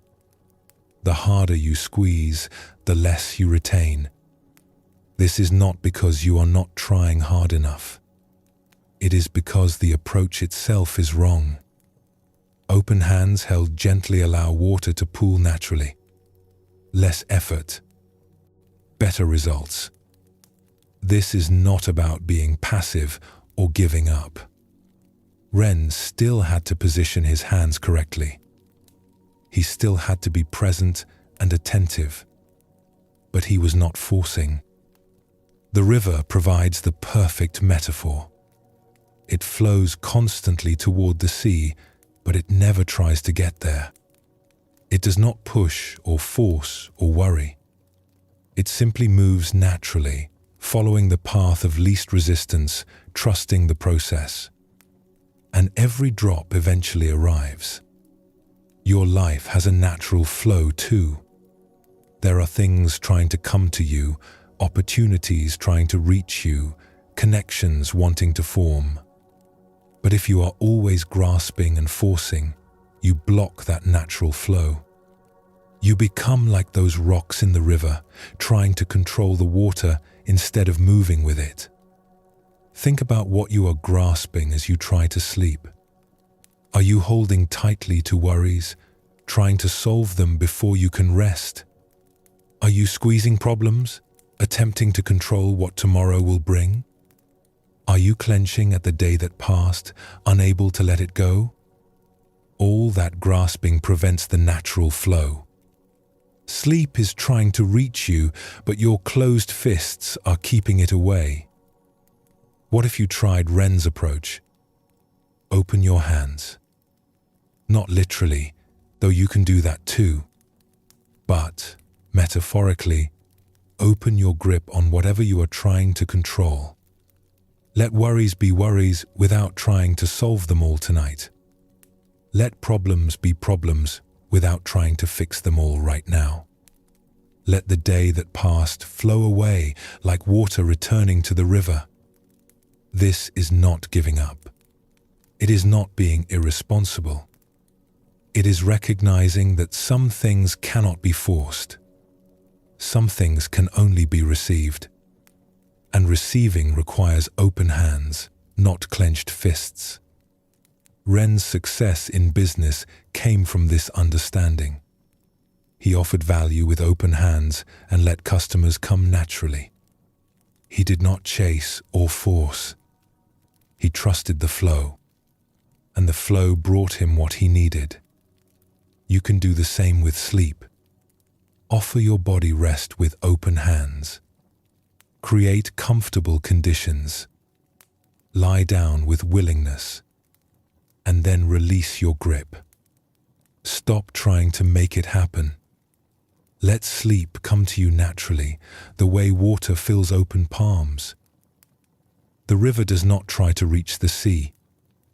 It just flows, moment by moment, trusting the natural movement. You do not need to try to reach sleep. You just need to flow with the natural process that your body already knows. Tonight, as you settle into rest, practice this release. Notice where you are grasping. Feel where your hands are clenched, literally or metaphorically. And then, gently, open them. Let whatever you are holding flow back to the river. Let your worries return to tomorrow where they belong. Let your problems rest while you rest. Open hands, open heart, open to receiving what wants to come naturally. This is not weakness. This is wisdom. The river has always known it. The water has always taught it. Now it is your turn to learn. Receive sleep tonight. Do not chase it. Do not force it. Just open your hands and let it pool naturally in the curves of your gentle allowing. On a bright morning in early summer, Kenji decided to explore a new area beyond the eastern hills. He had heard about a hot spring there and thought the walk would do him good. The day was clear, perfect for wandering. He set off with energy, enjoying the freedom of having no particular schedule. He climbed through forests, crossed streams, discovered hidden meadows. Hours passed. The landscape was beautiful, and Kenji felt alive with the adventure of it. But as afternoon came, he realized he had no idea where he was. The landmarks looked unfamiliar. The paths seemed to lead in circles. He had been so caught up in exploring that he had not paid attention to his route. He kept walking, sure he would find his way. His legs began to ache. His stomach growled. The sun moved lower in the sky.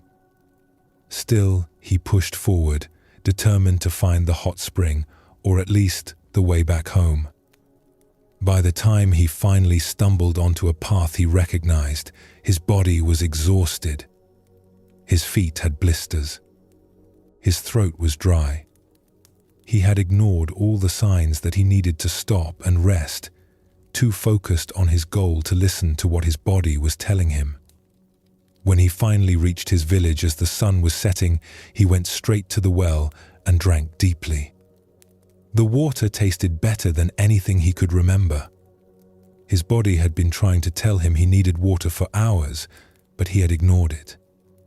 The next morning, still tired and sore, Kenji went to visit Yuki, his elderly neighbor. She was in her garden, and when she saw him limping, she gestured for him to sit. "What happened to you?" she asked loudly, sitting beside him. Kenji explained his adventure and how he had pushed himself too far. Yuki shook her head. "Your body tried to tell you to stop, but you did not listen." "I wanted to reach the hot spring," Kenji said. "I thought if I just kept going, I would find it." "Your mind wanted to reach the hot spring," Yuki corrected. "Your body was telling you something different. Which one do you think knows better what you need?" Kenji had never thought about it that way. "I always listen to my mind.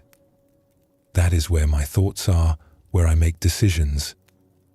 Yuki picked up a piece of fruit from a basket beside her. She held it out to him.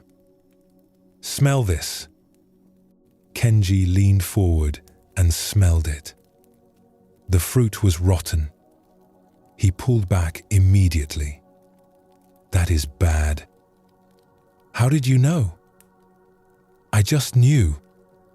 My body told me." "Did you have to think about it? Did your mind need to analyze and decide?" "No. It was instant." Yuki set the rotten fruit aside and handed him a fresh one. "Now smell this." The fresh fruit smelled sweet and clean. Kenji's mouth watered immediately. "Your body knows what is good and what is not good," Yuki said. "It knows when you need water before your mind admits you are thirsty. It knows when you need rest before your mind will let you stop.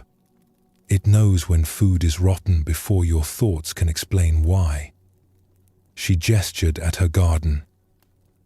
"I have been tending plants for many years. Do you know how I know when they need water? Not by counting days or following a schedule. I touch the soil. I look at the leaves. My body can feel when something is wrong, even before my mind understands what it is." Kenji looked at his blistered feet. "So, I should have stopped when my body first felt tired. Your body was trying to guide you. But your mind had a goal, and goals can make us deaf to wisdom that is quieter than thoughts." They sat in silence for a while. Kenji became aware of his body in a way he usually was not. He could feel the soreness in his legs, the slight hunger in his belly, the way his shoulders were tense. "I spend all my time in my head," he said quietly. "Making plans, solving problems, thinking about what I need to do. I barely notice my body unless something hurts badly enough to force me to pay attention." Yuki smiled. "Most people live that way. The mind is loud. The body is quiet. So we listen to the loud voice and ignore the quiet one. But the quiet one often knows more." Over the following weeks, Kenji practiced listening to his body. When he felt tired, he rested instead of pushing through. When he felt hungry, he ate instead of finishing just one more task. When his shoulders tensed, he noticed and relaxed them instead of ignoring the tightness until it became pain. It felt strange at first, almost like learning a new language. His body had been speaking to him his whole life, but he had never really listened. One day, he was working at his stall when he noticed a headache beginning. His old habit would have been to ignore it and keep working. But instead, he paused. He drank some water.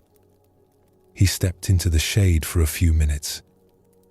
The headache faded before it could grow worse. Such a small thing. But it felt like a revelation. His body had warned him, and by listening, he had prevented suffering. Kenji's adventure taught him something many of us forget. The body holds wisdom that the thinking mind often ignores.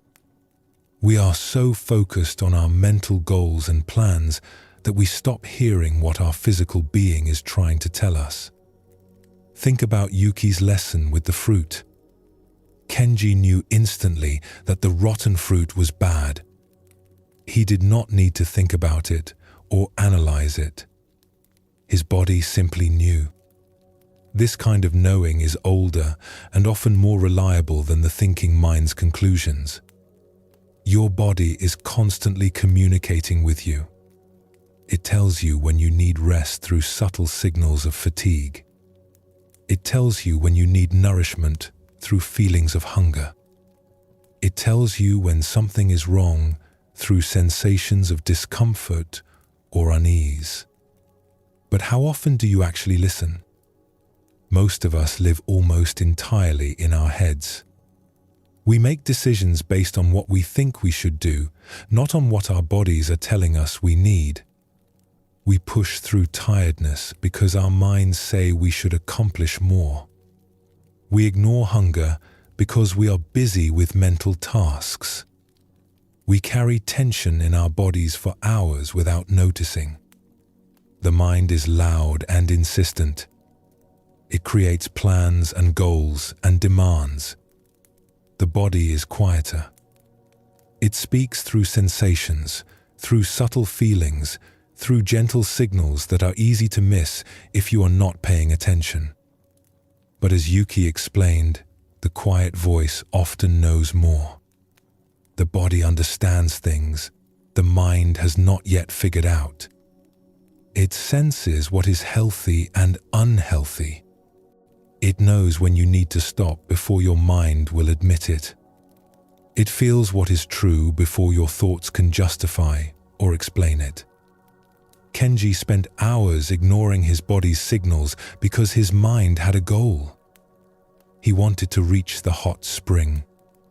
His thinking mind was focused on that destination, and everything else seemed less important. But his body knew he needed water, rest, and direction long before he finally acknowledged it. This pattern shows up in so many areas of life. We override our body's wisdom in pursuit of mental goals. We stay in situations that make us physically uncomfortable because our minds say we should. We push our bodies beyond healthy limits because our thoughts insist we must accomplish more. Learning to listen to the body is like learning a language you once knew but forgot. The body never stopped speaking.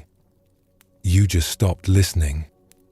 But the capacity to hear it again is always there. When Kenji began paying attention to his body's signals, small changes created significant relief. Noticing the beginning of a headache and responding to it prevented hours of pain. Recognizing true tiredness and allowing rest preserved his energy. Feeling tension and releasing it kept stress from accumulating. These practices seem simple, almost too simple to matter. But they represent a profound shift in how we relate to ourselves. Instead of treating the body as a tool that should obey the mind's commands, we begin to see it as a source of wisdom worth consulting. This does not mean the mind has no value. Thinking, planning, and analyzing all have their place. But they should not be the only voices we listen to. The body's quieter wisdom deserves equal attention.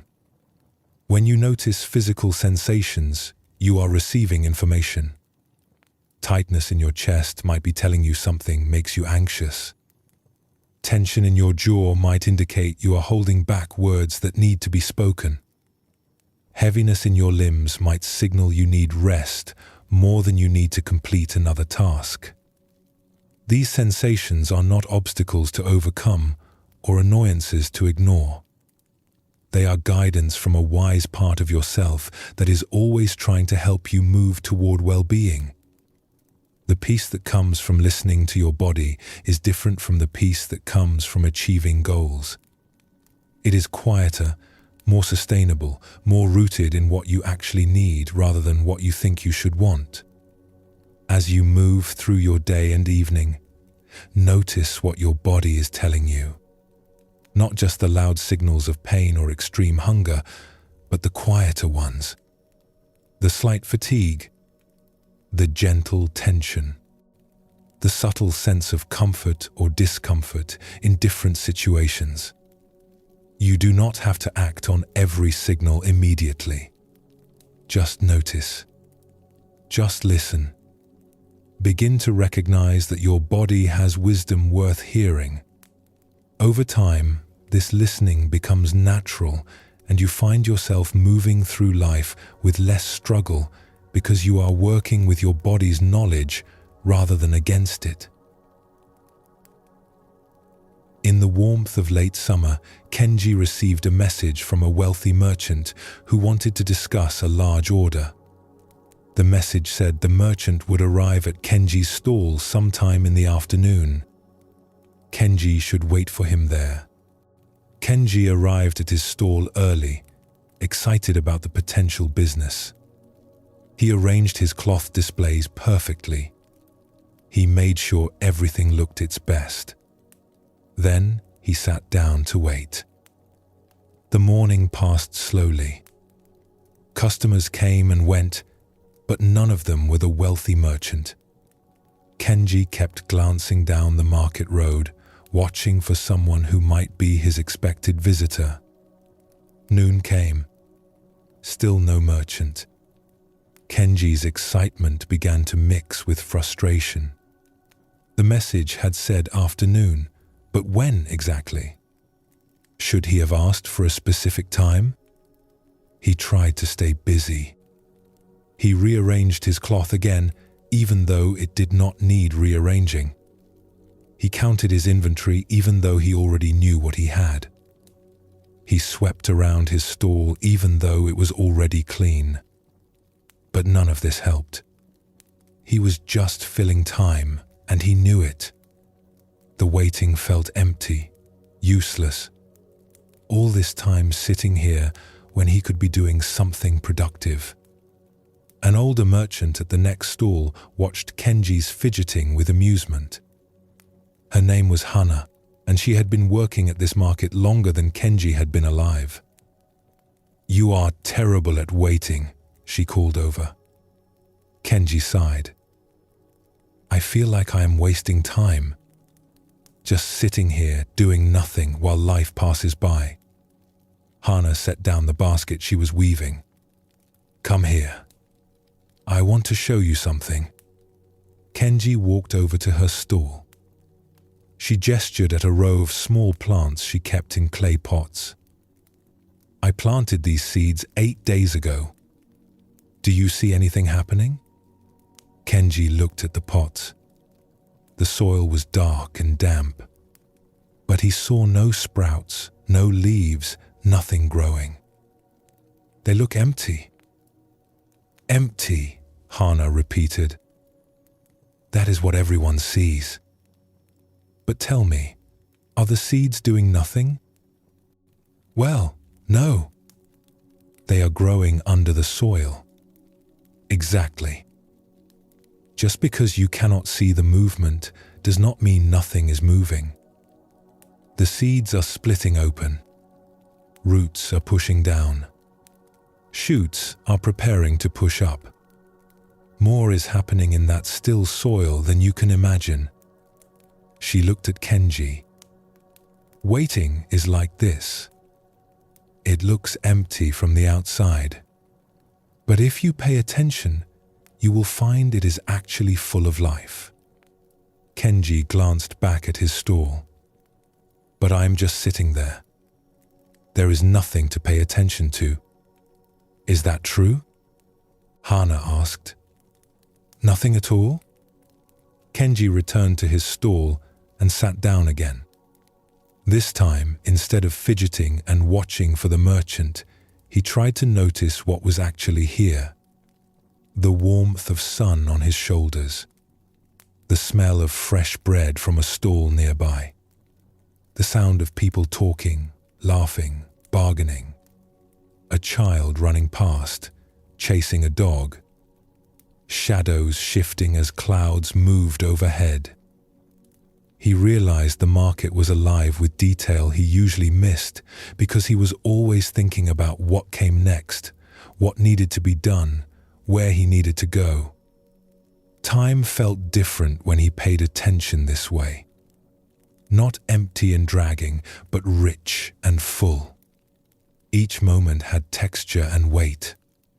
He was not waiting for life to start when the merchant arrived. Life was already happening. The merchant finally came in late afternoon, apologizing for the delay. They discussed business. The deal was good. But what stayed with Kenji was not the successful transaction. It was what he had learned about waiting. A few weeks later, Kenji had another waiting experience. He needed to meet with a supplier who was traveling from a distant town. The supplier sent word that he would arrive by evening, but the roads were difficult and timing was uncertain. Kenji went to the edge of the village where the road came in. He brought a blanket and some food, expecting a long wait. But this time, he did not fight the waiting. He sat under a tree and let himself be present. He watched the road, but not anxiously. He ate his food slowly, tasting it. He listened to birds settling into evening songs. He felt the temperature cooling as the sun dropped lower. An old man came walking down the road and stopped when he saw Kenji. "Are you waiting for someone?" the old man asked. "Yes, a supplier who may arrive any time." The old man sat down nearby. Waiting is hard for most people. "It used to be hard for me too," Kenji said. "But I am learning that it is not empty time. There is life in the waiting itself." The old man smiled. "You have learned, young, what takes most people a lifetime to understand. We spend so much effort trying to make things happen that we forget to notice what is already happening." They sat together as the evening deepened. The supplier arrived just after dark, apologetic about the delay. But Kenji felt no frustration. The hours of waiting had not been wasted. They had been full of their own quiet richness. Kenji's struggle with waiting shows something most of us experience. We see waiting as empty time, as life paused, as nothing happening until the thing we are waiting for arrives. This makes waiting feel like suffering, like wasting precious moments we could be using for something productive. But Hana's seeds revealed a different truth. Just because you cannot see movement does not mean nothing is moving. Beneath still soil, enormous transformation is happening. The seed is doing the work of becoming a plant. That work is invisible but essential. When you are waiting, something similar might be occurring. Not always, but often. Your mind is processing experiences you have not yet fully understood. Your body is resting and restoring itself. Your nervous system is settling. Things are shifting and preparing beneath the surface of awareness. Even when nothing particular is being accomplished, life is still happening. The moment you are in is not empty just because it does not contain the thing you are waiting for. It contains everything else. The warmth of sun, the sound of voices, the movement of breath in your body, the feeling of being alive right now. We miss all of this when we are locked in impatient, waiting for the next thing. We treat the present moment as an obstacle to get through, something standing between us and what we actually want. But the present moment is not an obstacle. It is where life is actually happening. Kenji discovered this when he stopped fighting the wait and started paying attention to what was actually there. The market came alive with detail. Time felt different, not dragging but full. He was not killing time until the merchant arrived. He was living the time he had. This distinction matters deeply for finding peace. So much of our suffering comes from treating right now as insufficient, as something to endure until the better moment arrives. We wait for the weekend, for retirement, for when we finally achieve our goals, for when circumstances improve. We are always waiting for life to really begin. But life is not waiting. It is happening now, in these moments we dismiss as empty or transitional. The real opportunity is not in what we are waiting for. It is in learning to be fully present to what is already here. This does not mean you should not have goals or look forward to things. The merchant Kenji was waiting for represented real opportunity. The supplier was bringing goods he needed. Waiting for these things made practical sense. But waiting does not have to be suffering. It does not have to feel empty. When you can be present to the richness of the moment you are actually in, waiting becomes something different. Not emptiness, but fullness. Not life paused, but life happening in a quieter key. Think about how often you are waiting for something. Waiting for a decision, for a person, for circumstances to change, for clarity to come. If you treat all that waiting as empty time, you lose huge portions of your life to impatience and frustration.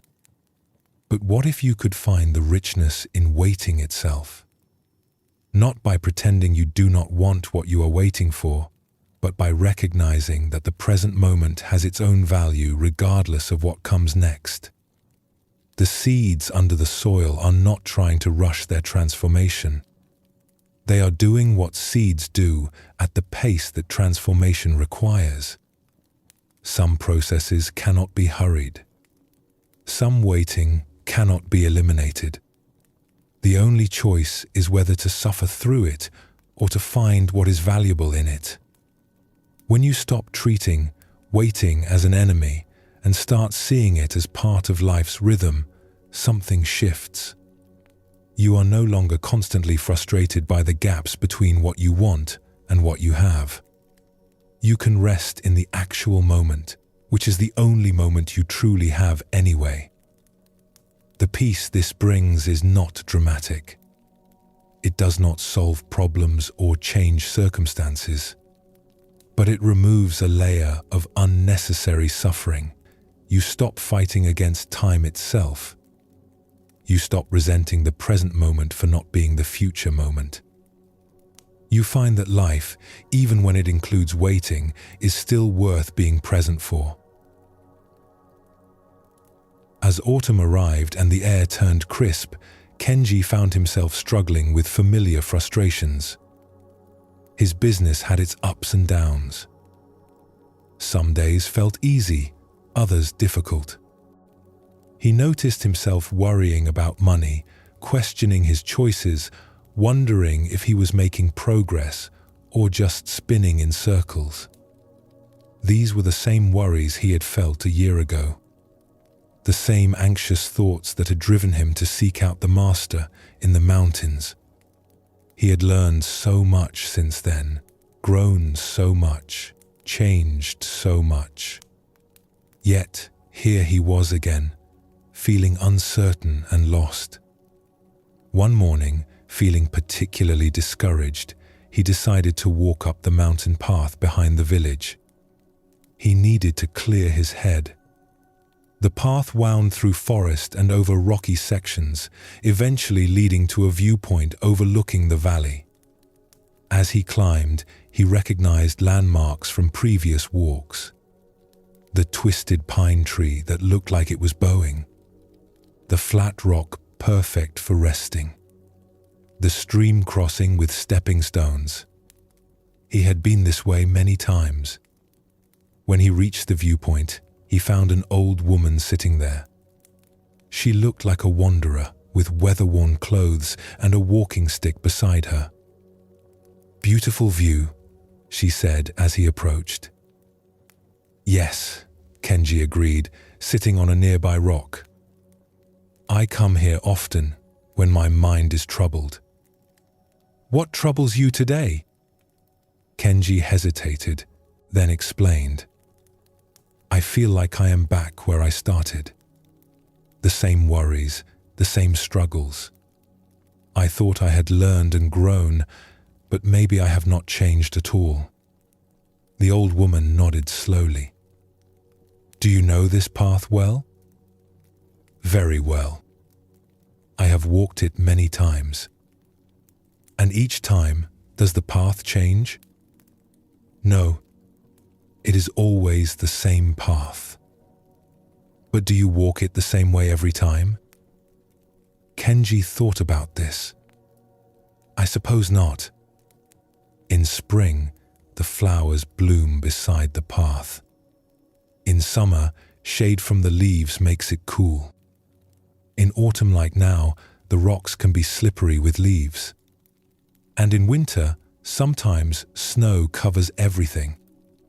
So, the path is the same, but your experience of it changes? Yes. The old woman smiled. "And what about you? Are you the same person who walked this path a year ago?"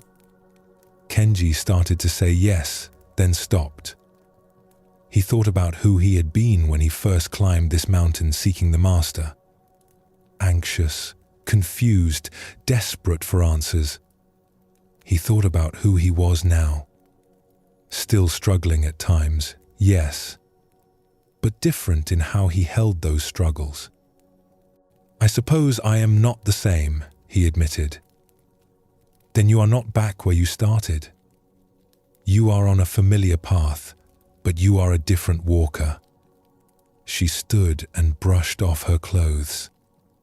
Growth is not a straight line going ever upward. It is more like a spiral. You return to familiar places, face familiar challenges. But each time you return, you bring different understanding. You are further along the spiral even when it feels like you are in the same spot. She pointed with her walking stick down into the valley. "From here, you can see your village. When you are down there, you cannot see the full pattern. But from up here, you can see that the river curves back on itself many times. Yet, it is always moving forward, always flowing toward the sea." Kenji looked at the river below. She was right. It twisted and turned, sometimes seeming to go backward. But it was always descending, always moving in the right direction despite the curves. "I have been judging myself for feeling familiar struggles," he said quietly. "I thought it meant I had not really learned anything." "It means you are human," the old woman replied. "Humans do not learn something once and never struggle with it again. We learn in layers, in spirals, meeting the same lessons at deeper levels each time." She shouldered her pack. "The pine tree that bows on this path is the same tree you have passed many times. but have you ever seen it exactly the same way twice? Morning light, afternoon light, in rain, in sun, in wind, in stillness. Always the same tree, always a different experience. She began walking down the path. Be patient with yourself. You are not going in circles. You are spiraling upward. What looks like the same place from one angle is actually a higher place when seen from another. Kenji sat at the viewpoint for a long time after she left. He thought about the times he had been hard on himself for struggling with things he thought he should have mastered. He thought about how he had dismissed his growth because he still faced challenges. But maybe that was the wrong way to see it. Maybe the point was not to reach a place where challenges never came. Maybe growth was about meeting the same challenges with more wisdom, more patience, more understanding. A few weeks later, Kenji faced a situation that would have panicked him a year ago. A large shipment was delayed, putting several deals at risk. His old self would have spiraled into anxiety, losing sleep, making the situation worse with frantic energy. But this time, he noticed the anxiety rising and met it differently. He still felt the worry. He still had to deal with the practical problem. But he did not add suffering on top of difficulty. He did not tell himself stories about failure or catastrophe. He just addressed what needed addressing and let the rest go. Afterward, he realized this was growth. Not the absence of challenge, but a different relationship with challenge. He was on a familiar part of the spiral, but he was higher up than before. The old woman's teaching about the spiral reveals something we often misunderstand about personal growth. We expect it to be linear, to move in a straight line from ignorance to wisdom, from struggle to ease. When we find ourselves facing familiar challenges, we think we have failed or backslid or learned nothing. But growth does not work that way. You do not learn something once and then never struggle with it again. You meet the same lessons repeatedly throughout life, each time from a slightly different position on the spiral. Think about Kenji's realization at the viewpoint. He was troubled by the same kinds of worries he had felt a year earlier. On the surface, this looked like no growth at all. But when he examined more closely, he saw he was meeting these worries differently. He had more tools, more perspective, more patience with himself. This is what growth actually looks like. Not the elimination of challenges, but a changing relationship with them. Not transcending human difficulty, but meeting it with more wisdom each time it appears. The river metaphor captures this beautifully. From up close, a river's curves can look like backward movement. But, from higher perspective, you can see it is always flowing forward, even when it seems to turn back on itself. The curves are not obstacles to progress. They are part of how progress happens. Your life is like that river. You might face the same essential challenges many times. Questions about your worth, your direction, your relationships, your purpose. These are not signs you are going nowhere. They are the terrain of being human. The growth is not in leaving them behind, but in how you navigate them. Kenji discovered this when he faced the delayed shipment. A year earlier, that situation would have consumed him with panic. This time, he still felt worry, but he did not add layers of suffering on top of the practical challenge. Same situation, different response. That is growth. We are often too hard on ourselves about this. We think if we were truly growing, we would stop struggling. We judge ourselves for having the same fears or doubts or questions we thought we had already worked through. this judgment itself becomes another layer of suffering. But the old woman's wisdom offers a gentler view. You are allowed to return to familiar territory. You are allowed to face the same lessons multiple times. This is not failure. This is the natural pattern of deepening understanding. Think about the twisted pine tree on the mountain path. Kenji had passed it dozens of times. He knew that tree. But did knowing it mean he could never have a new experience of it? Of course not. Each time he passed, conditions were different. Light, weather, season, his own mood. The familiarity did not prevent fresh seeing. Your challenges are like that tree. Yes, you have met them before. Yes, they are familiar. But each meeting is also new because you are new. You bring different understanding, different capacity, different perspective than last time. The peace that comes from recognizing this pattern is significant. You can stop berating yourself for not having transcended all difficulty. You can stop thinking something is wrong with you because you still struggle with familiar issues. You can recognize that spiraling through familiar territory at deeper levels is exactly how growth happens. This recognition also brings patience. If you understand that growth is a spiral rather than a line, you can be gentler with yourself when you meet old challenges. You do not need to have mastered everything. You just need to be slightly different in how you meet what comes. The old woman said to be patient with yourself. This is the heart of the teaching. You are not going in circles even when it feels that way. You are spiraling upward, meeting familiar places from higher positions on the spiral. Each time you face a challenge you have faced before, you have a choice. You can judge yourself for not having eliminated this challenge from your life. Or you can recognize that you are meeting it with whatever growth you have gained since last time. That recognition itself is a form of growth. The awareness that you are different even when circumstances seem the same. The understanding that progress is not measured by the elimination of difficulty, but by how you dance with difficulty when it appears.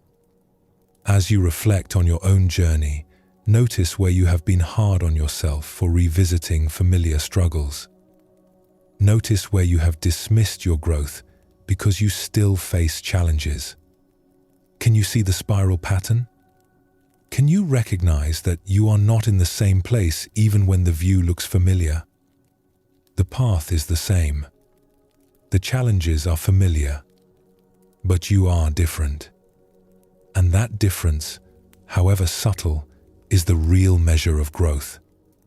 Not perfection, not transcendence, not the absence of struggle. Just the slow spiral upward, meeting life with slightly more wisdom each time around. In the heart of winter, when snow covered the village and business was slow, Kenji spent his days organizing his stall and preparing for spring. One afternoon, a young potter named Daichi set up nearby. He was new to the market and clearly nervous. Kenji watched as Daichi arranged his pottery with shaking hands. Beautiful bowls and cups, each one carefully made. But when a customer picked up a bowl to examine it, Daichi hovered anxiously, giving too much information, answering questions the customer had not asked. The customer left without buying anything. Then another customer came, and the same thing happened. Daichi's nervous energy seemed to push people away. By midday, a customer was examining one of Daichi's finest pieces when Daichi reached out quickly to adjust how she was holding it. Startled, the woman jerked her hand. The bowl fell and shattered on the frozen ground. "You see?" Daichi shouted, his face red. This is why I cannot trust people to handle my work properly." "You broke it." The woman stepped back, shocked. "You grabbed at me. I was holding it carefully until you startled me. It was a perfect bowl, and now it is ruined because you were careless." Daichi's voice carried across the market. The woman threw coins at his feet and walked away quickly. Other customers who had been approaching turned away. Daichi stood there breathing hard, his hands clenched into fists. Kenji walked over slowly. Daichi was picking up the broken pieces, his eyes wet with angry tears. "That bowl took me 3 days to make," Daichi said. 3 days, and she destroyed it in a moment. Kenji knelt down and helped gather the pieces. "What happened?" "She was holding it wrong. I tried to help, and she dropped it." "And then?" "Then I told her the truth. She was careless, and she broke my work." Kenji collected the last fragments and stood. "Come with me for a moment." They walked to where an old mason was repairing part of the market's stone wall. The mason had a heavy hammer and was working steadily, breaking and shaping stones. "Watch him," Kenji said. They watched as the mason brought his hammer down on a stone. It split perfectly where he wanted. He placed another stone and struck again. Another clean break. "Now you try," the mason said, holding out the hammer to Daichi. Daichi took the hammer uncertainly. He placed a stone and swung. The hammer glanced off, barely chipping it. He swung harder. The stone cracked wrong, splintering instead of splitting clean. "You are terrible at this," the mason said flatly. Daichi's face flushed. "I have never done it before." "That is no excuse. The stone is stone. The hammer is a hammer. You simply do not have the skill." Kenji saw Daichi's hands tighten on the hammer.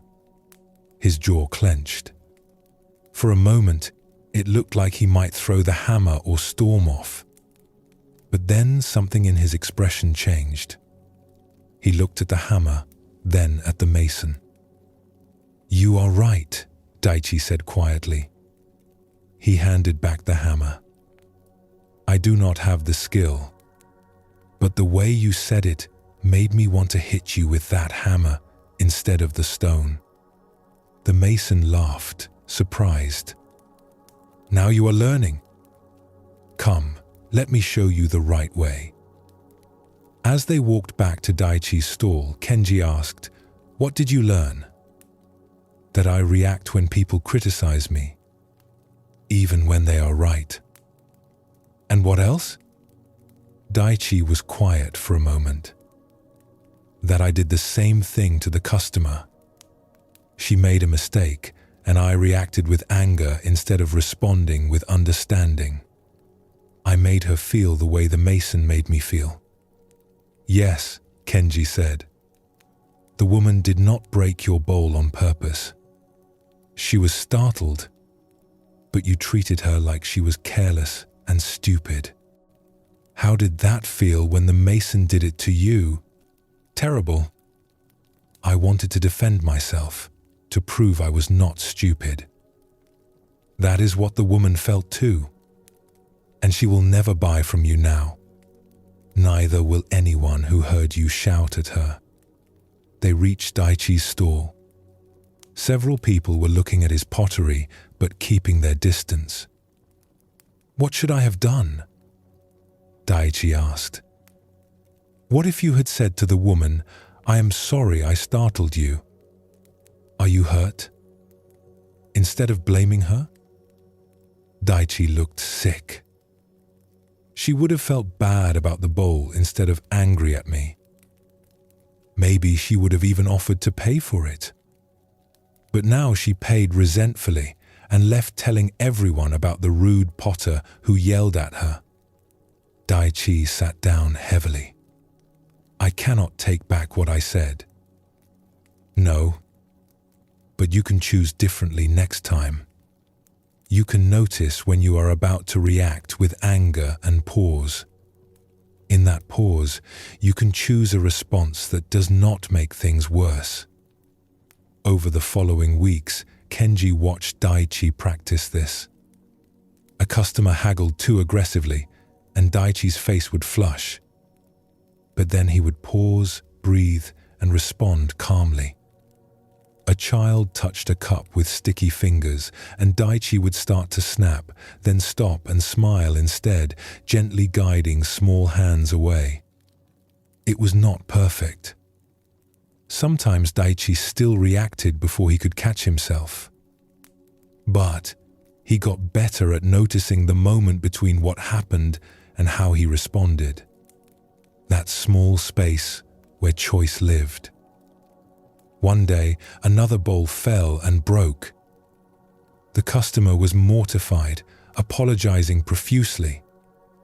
Daichi took a breath. These things happen. Are your hands okay? No cuts? He smiled. I have been meaning to try a new glaze anyway. This gives me a reason. The customer was so relieved and grateful that she bought 2 other pieces and told her friends about the kind potter at the market. Later, Daichi said to Kenji, "It is strange. When I stopped reacting with anger, people stopped being defensive. When I chose calm responses, situations that could have been terrible became opportunities." The bowl is still broken, Kenji pointed out. Yes, but I did not break the relationship with the customer. That is worth more than 1 bowl.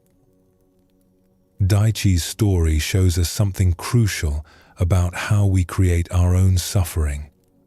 Between what happens to us and how we respond lies a space. In that space lives our power to choose. The bowl falling was unfortunate. The customer jerking her hand was understandable. But Daichi's reaction, his choice to blame and shout, created much more damage than the broken pottery. He turned one loss into many. He lost the bowl, the sale, the customer, and his reputation with everyone who heard him.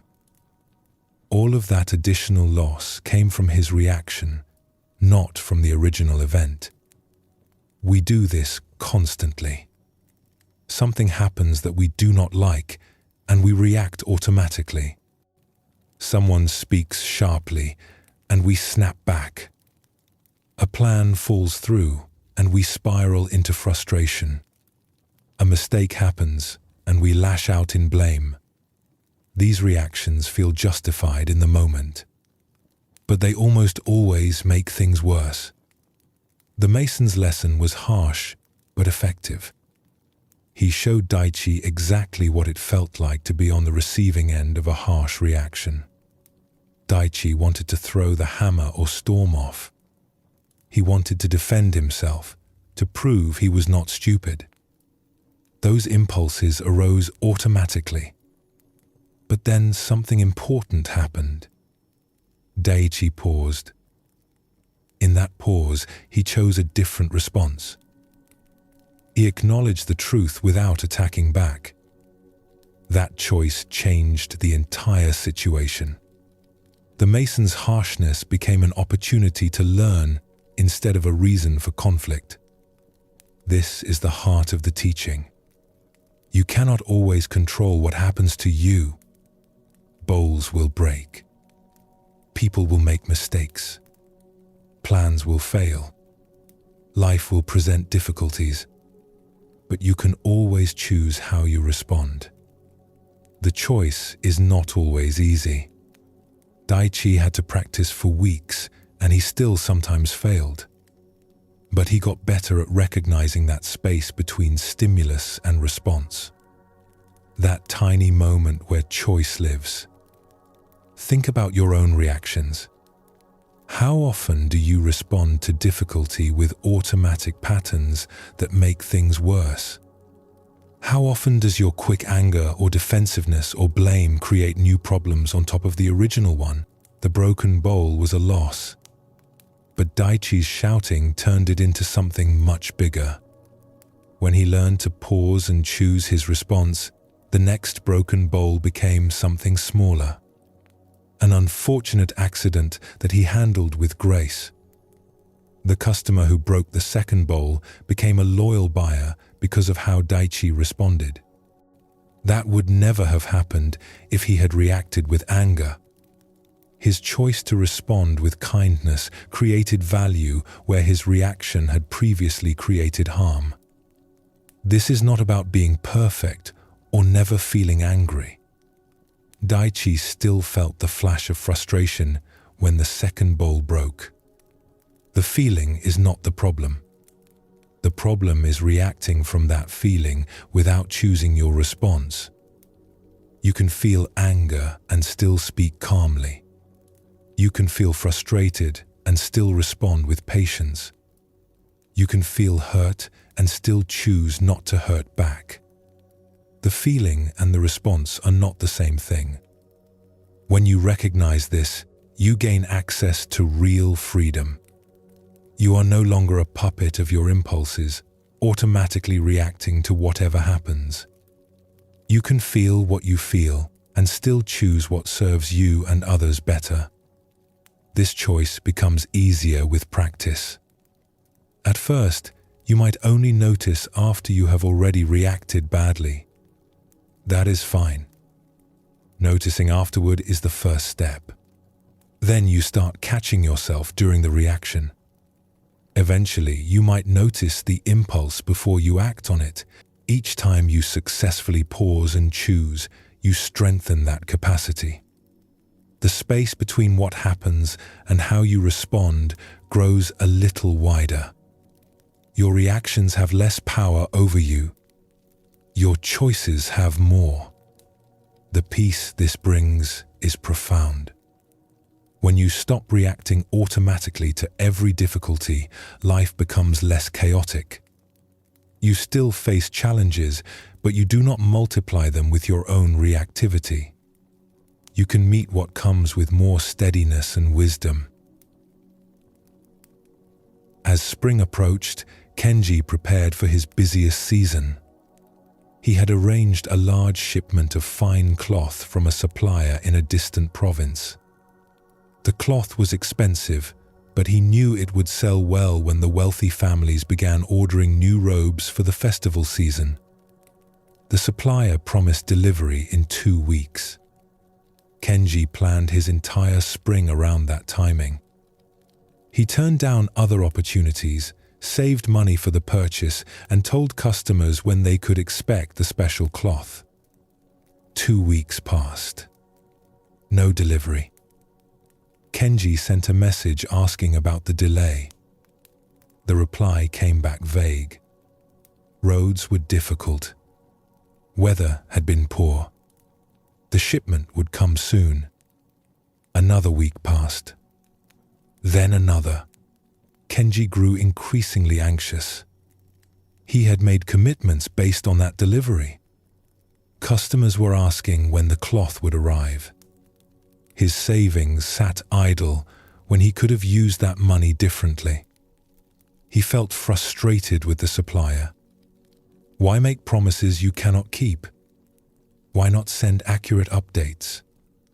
His mind spun stories about being cheated or forgotten. One morning, as he sat at his empty stall, Yuki came by with a basket of herbs. "You look troubled," she said loudly. Kenji explained about the delayed delivery. "Nothing is going according to plan. I should have used that money for something else. I should have taken the other opportunities. This delay is ruining my spring." Yuki set down her basket. "Let me tell you something. Last year, I planted my herb garden in early spring like always. But then we had that late freeze, remember? It killed half my plants. I was so angry. All that work, all those seeds, destroyed. I remember, Kenji said. That was terrible timing. I thought so too. But here is what I did not know. The freeze also killed a pest that had been spreading through the region. If my herbs had already been growing strong, that pest would have destroyed them completely. The freeze saved my garden by killing my plants before the pest could. She picked up a dried herb and crumbled it between her fingers. I also did not know that one of my customers was traveling during that time. If I had had herbs to sell, she would have bought from someone else. But because I had nothing, she waited and became my best customer. So the disaster was actually good? Kenji asked skeptically. No. The disaster was a disaster. The cold killed my plants. That was real. But it was also connected to other things I could not see. The freeze that killed my plants also killed the pest. The timing that seemed so wrong turned out to have reasons I did not understand at the time. She looked at him directly. Your delayed cloth is frustrating, but you do not yet know what it is saving you from, or what it is leading you toward. Kenji wanted to argue, but something made him pause. He had been so focused on how the delay was ruining his plans that he had not considered it might be part of a larger pattern he could not see. That afternoon, a merchant Kenji barely knew stopped by his stall. I heard you have been expecting cloth from the eastern province. Yes, but it has been delayed for weeks, Kenji said. The merchant looked uncomfortable. I need to tell you something. The supplier you are working with has been having troubles. I received a shipment from him last month, and the quality was very poor. Nothing like what he promised. I lost money because I could not sell it. Kenji felt his stomach drop. The cloth was bad? Much worse than usual. I heard he switched to cheaper materials to increase his profit. Several merchants are refusing to work with him now. After the merchant left, Kenji sat with this information. His delayed shipment might have been poor quality cloth that would have damaged his reputation. If it had arrived on time, he would have bought it without knowing. He would have sold it to customers who trusted him. The consequences could have been severe. He could not know for certain if this was why the delay happened. Maybe the cloth would have been fine. Maybe he was just making up a comforting story. But the possibility shifted something in how he held his frustration. A week later, the shipment finally arrived.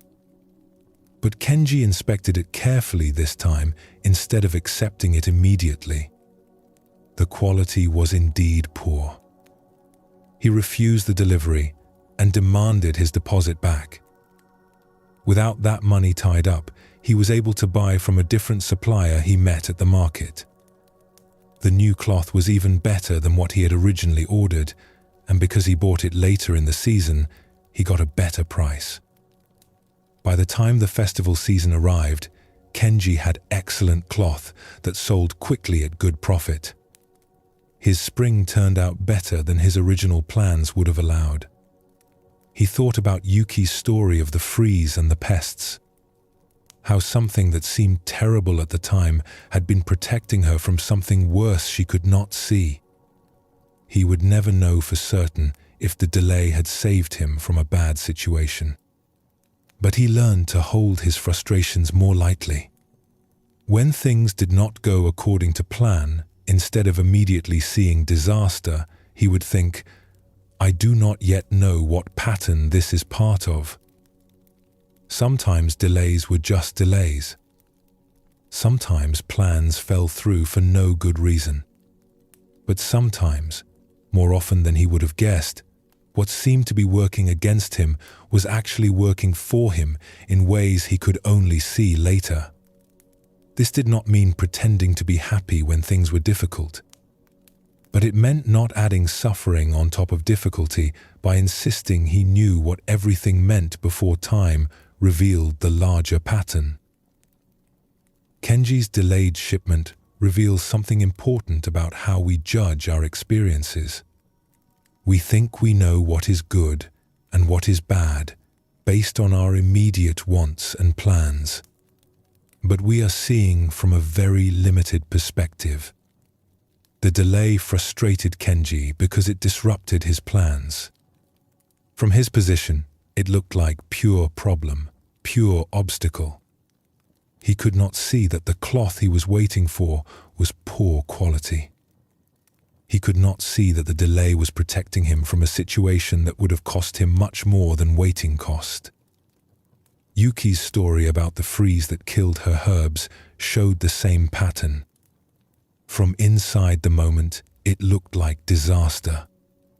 She had lost work, lost seeds, lost time. Only later could she see that the freeze had also killed a pest and created timing that led to her best customer. This does not mean everything that seems bad is secretly good. That kind of thinking dismisses real suffering and real injustice. Sometimes terrible things are just terrible, but it means we often judge situations before we can see the full pattern they are part of. We are like someone looking at a tiny piece of a large tapestry. From our close perspective, we see random threads and cannot make out the design. We declare some threads wrong or ugly based on our limited view. But step back far enough, and those same threads are essential to the larger beauty. The hard part is that we cannot step back while we are living through something. We are always inside the moment, making judgments without seeing the whole. This is not a problem we can solve. We will never have complete perspective while we are in the middle of life. But we can hold our judgments more lightly. We can recognize that our certainty about what things mean is based on very partial information. We can create space for the possibility that we do not yet understand the full pattern. This does not mean passive acceptance of everything that happens. Kenji still had to make decisions. He had to deal with the practical reality of the delay. He still felt frustrated and anxious. The teaching is not about pretending. Difficulty does not exist. But he could hold that difficulty without adding the extra suffering of being certain it was all bad, all wrong, all disaster. He could acknowledge, I do not like this delay, and I do not yet know what pattern it is part of. Both true at once. When he learned the cloth was poor quality, the pattern began to reveal itself. The delay that had seemed like pure obstacle had actually prevented a much worse situation. But even if he had never learned that, even if the delay had been meaningless, the practice of holding his judgments lightly would still have brought more peace. Because the suffering we create, by insisting we know what everything means, is often worse than the actual difficulty we face. Kenji's anxiety about the delay was worse than the delay itself. His stories about being cheated and forgotten were worse than not knowing why things were taking longer. When you can say, I do not yet know what this means, instead of, I know this is terrible, you remove layers of suffering you were adding to actual circumstances. The circumstances might still be difficult, but at least you are not making them worse with premature judgments about patterns you cannot yet see. This practice brings a particular kind of peace. Not the peace of everything going according to plan, but the peace of trusting that you cannot see the whole picture yet. The peace of knowing that what seems wrong today might be revealed as right later. or might just be what happened without being either good or bad in some cosmic sense. Life is more complex than our immediate judgments can capture. The delay that ruins your plans might be protecting you from something you cannot see. The opportunity that falls through might be making room for something better. The difficulty you face today might be teaching you something you will need tomorrow. Or it might not. You do not know. And that not knowing, held gently instead of anxiously, creates space for peace to emerge even in uncertainty. As you reflect on your own life, notice where you are absolutely certain about what things mean. Where you have decided something is purely bad, purely obstacle, purely wrong. What if you soften that certainty just a little? Not to false optimism, not to pretending difficulty is not real, but to genuine recognition that you cannot see the full pattern from where you stand. I do not yet know what this is part of. That simple acknowledgement can shift your relationship with difficulty in ways that bring more peace than having all the answers ever could. The tapestry is being woven. You are one thread among many. Trust that there might be a pattern larger than what you can currently see. And in that trust, find the peace of not having to know everything before you can rest in the midst of it. As you settle into rest tonight, you do not need to hold on to these teachings. Let them go. Trust that what needs to stay with you will stay. Trust that wisdom works in you even when you are not thinking about it. Let your breathing slow and deepen. Feel the weight of your body being held. Notice that you are safe right now, in this moment. Whatever tomorrow brings, you can meet it with the wisdom you have touched tonight. The masters and teachers in these stories learn that peace is not something to achieve, but something to uncover. It is always here, beneath the noise of thinking, beneath the layers of effort and grasping and worry. It has been here all along, patient and steady, waiting for you to recognize it. Tonight, let yourself recognize it. Not as a concept, but as a living presence. The peace that was here before your problems began and will be here after they resolve. The peace that needs nothing from you except your willingness to stop fighting long enough to feel it. Sleep well. Rest deeply. And know that the wisdom of these ancient teachings moves through you now, supporting your rest, guiding you toward the deep peace that is your natural home. You have traveled far tonight, not in distance but in understanding. Through Kenji's journey, you have walked paths that countless seekers have walked before. Each story has offered a doorway to peace, a way of seeing that can lighten the burdens we all carry. These teachings from Zen Buddhism are not meant to be grasped tightly or memorized perfectly. They are meant to settle in you the way rain settles into earth. Quietly, naturally, in their own time. You learn that your mind colors everything you see, that the separation you feel from others is not as solid as it seems, and that forcing and grasping push away what you want while allowing and opening let things come naturally. You discovered that your body holds wisdom your thinking mind often ignores, that difficulties might be part of larger patterns you cannot yet see, and that between what happens and how you respond lives a space where real freedom waits. All of this wisdom has always been here, waiting for you to recognize it. Kenji's journey is your journey. His struggles are your struggles. His discoveries are available to you right now, not as ideas to think about, but as truths to live into. As you settle into rest tonight, You do not need to hold on to these teachings. Let them go. Trust that what needs to stay with you will stay. Trust that wisdom works in you even when you are not thinking about it. Your day is complete. Your work is done for now. Sleep well, and thank you for joining us here at Sleepy Monk.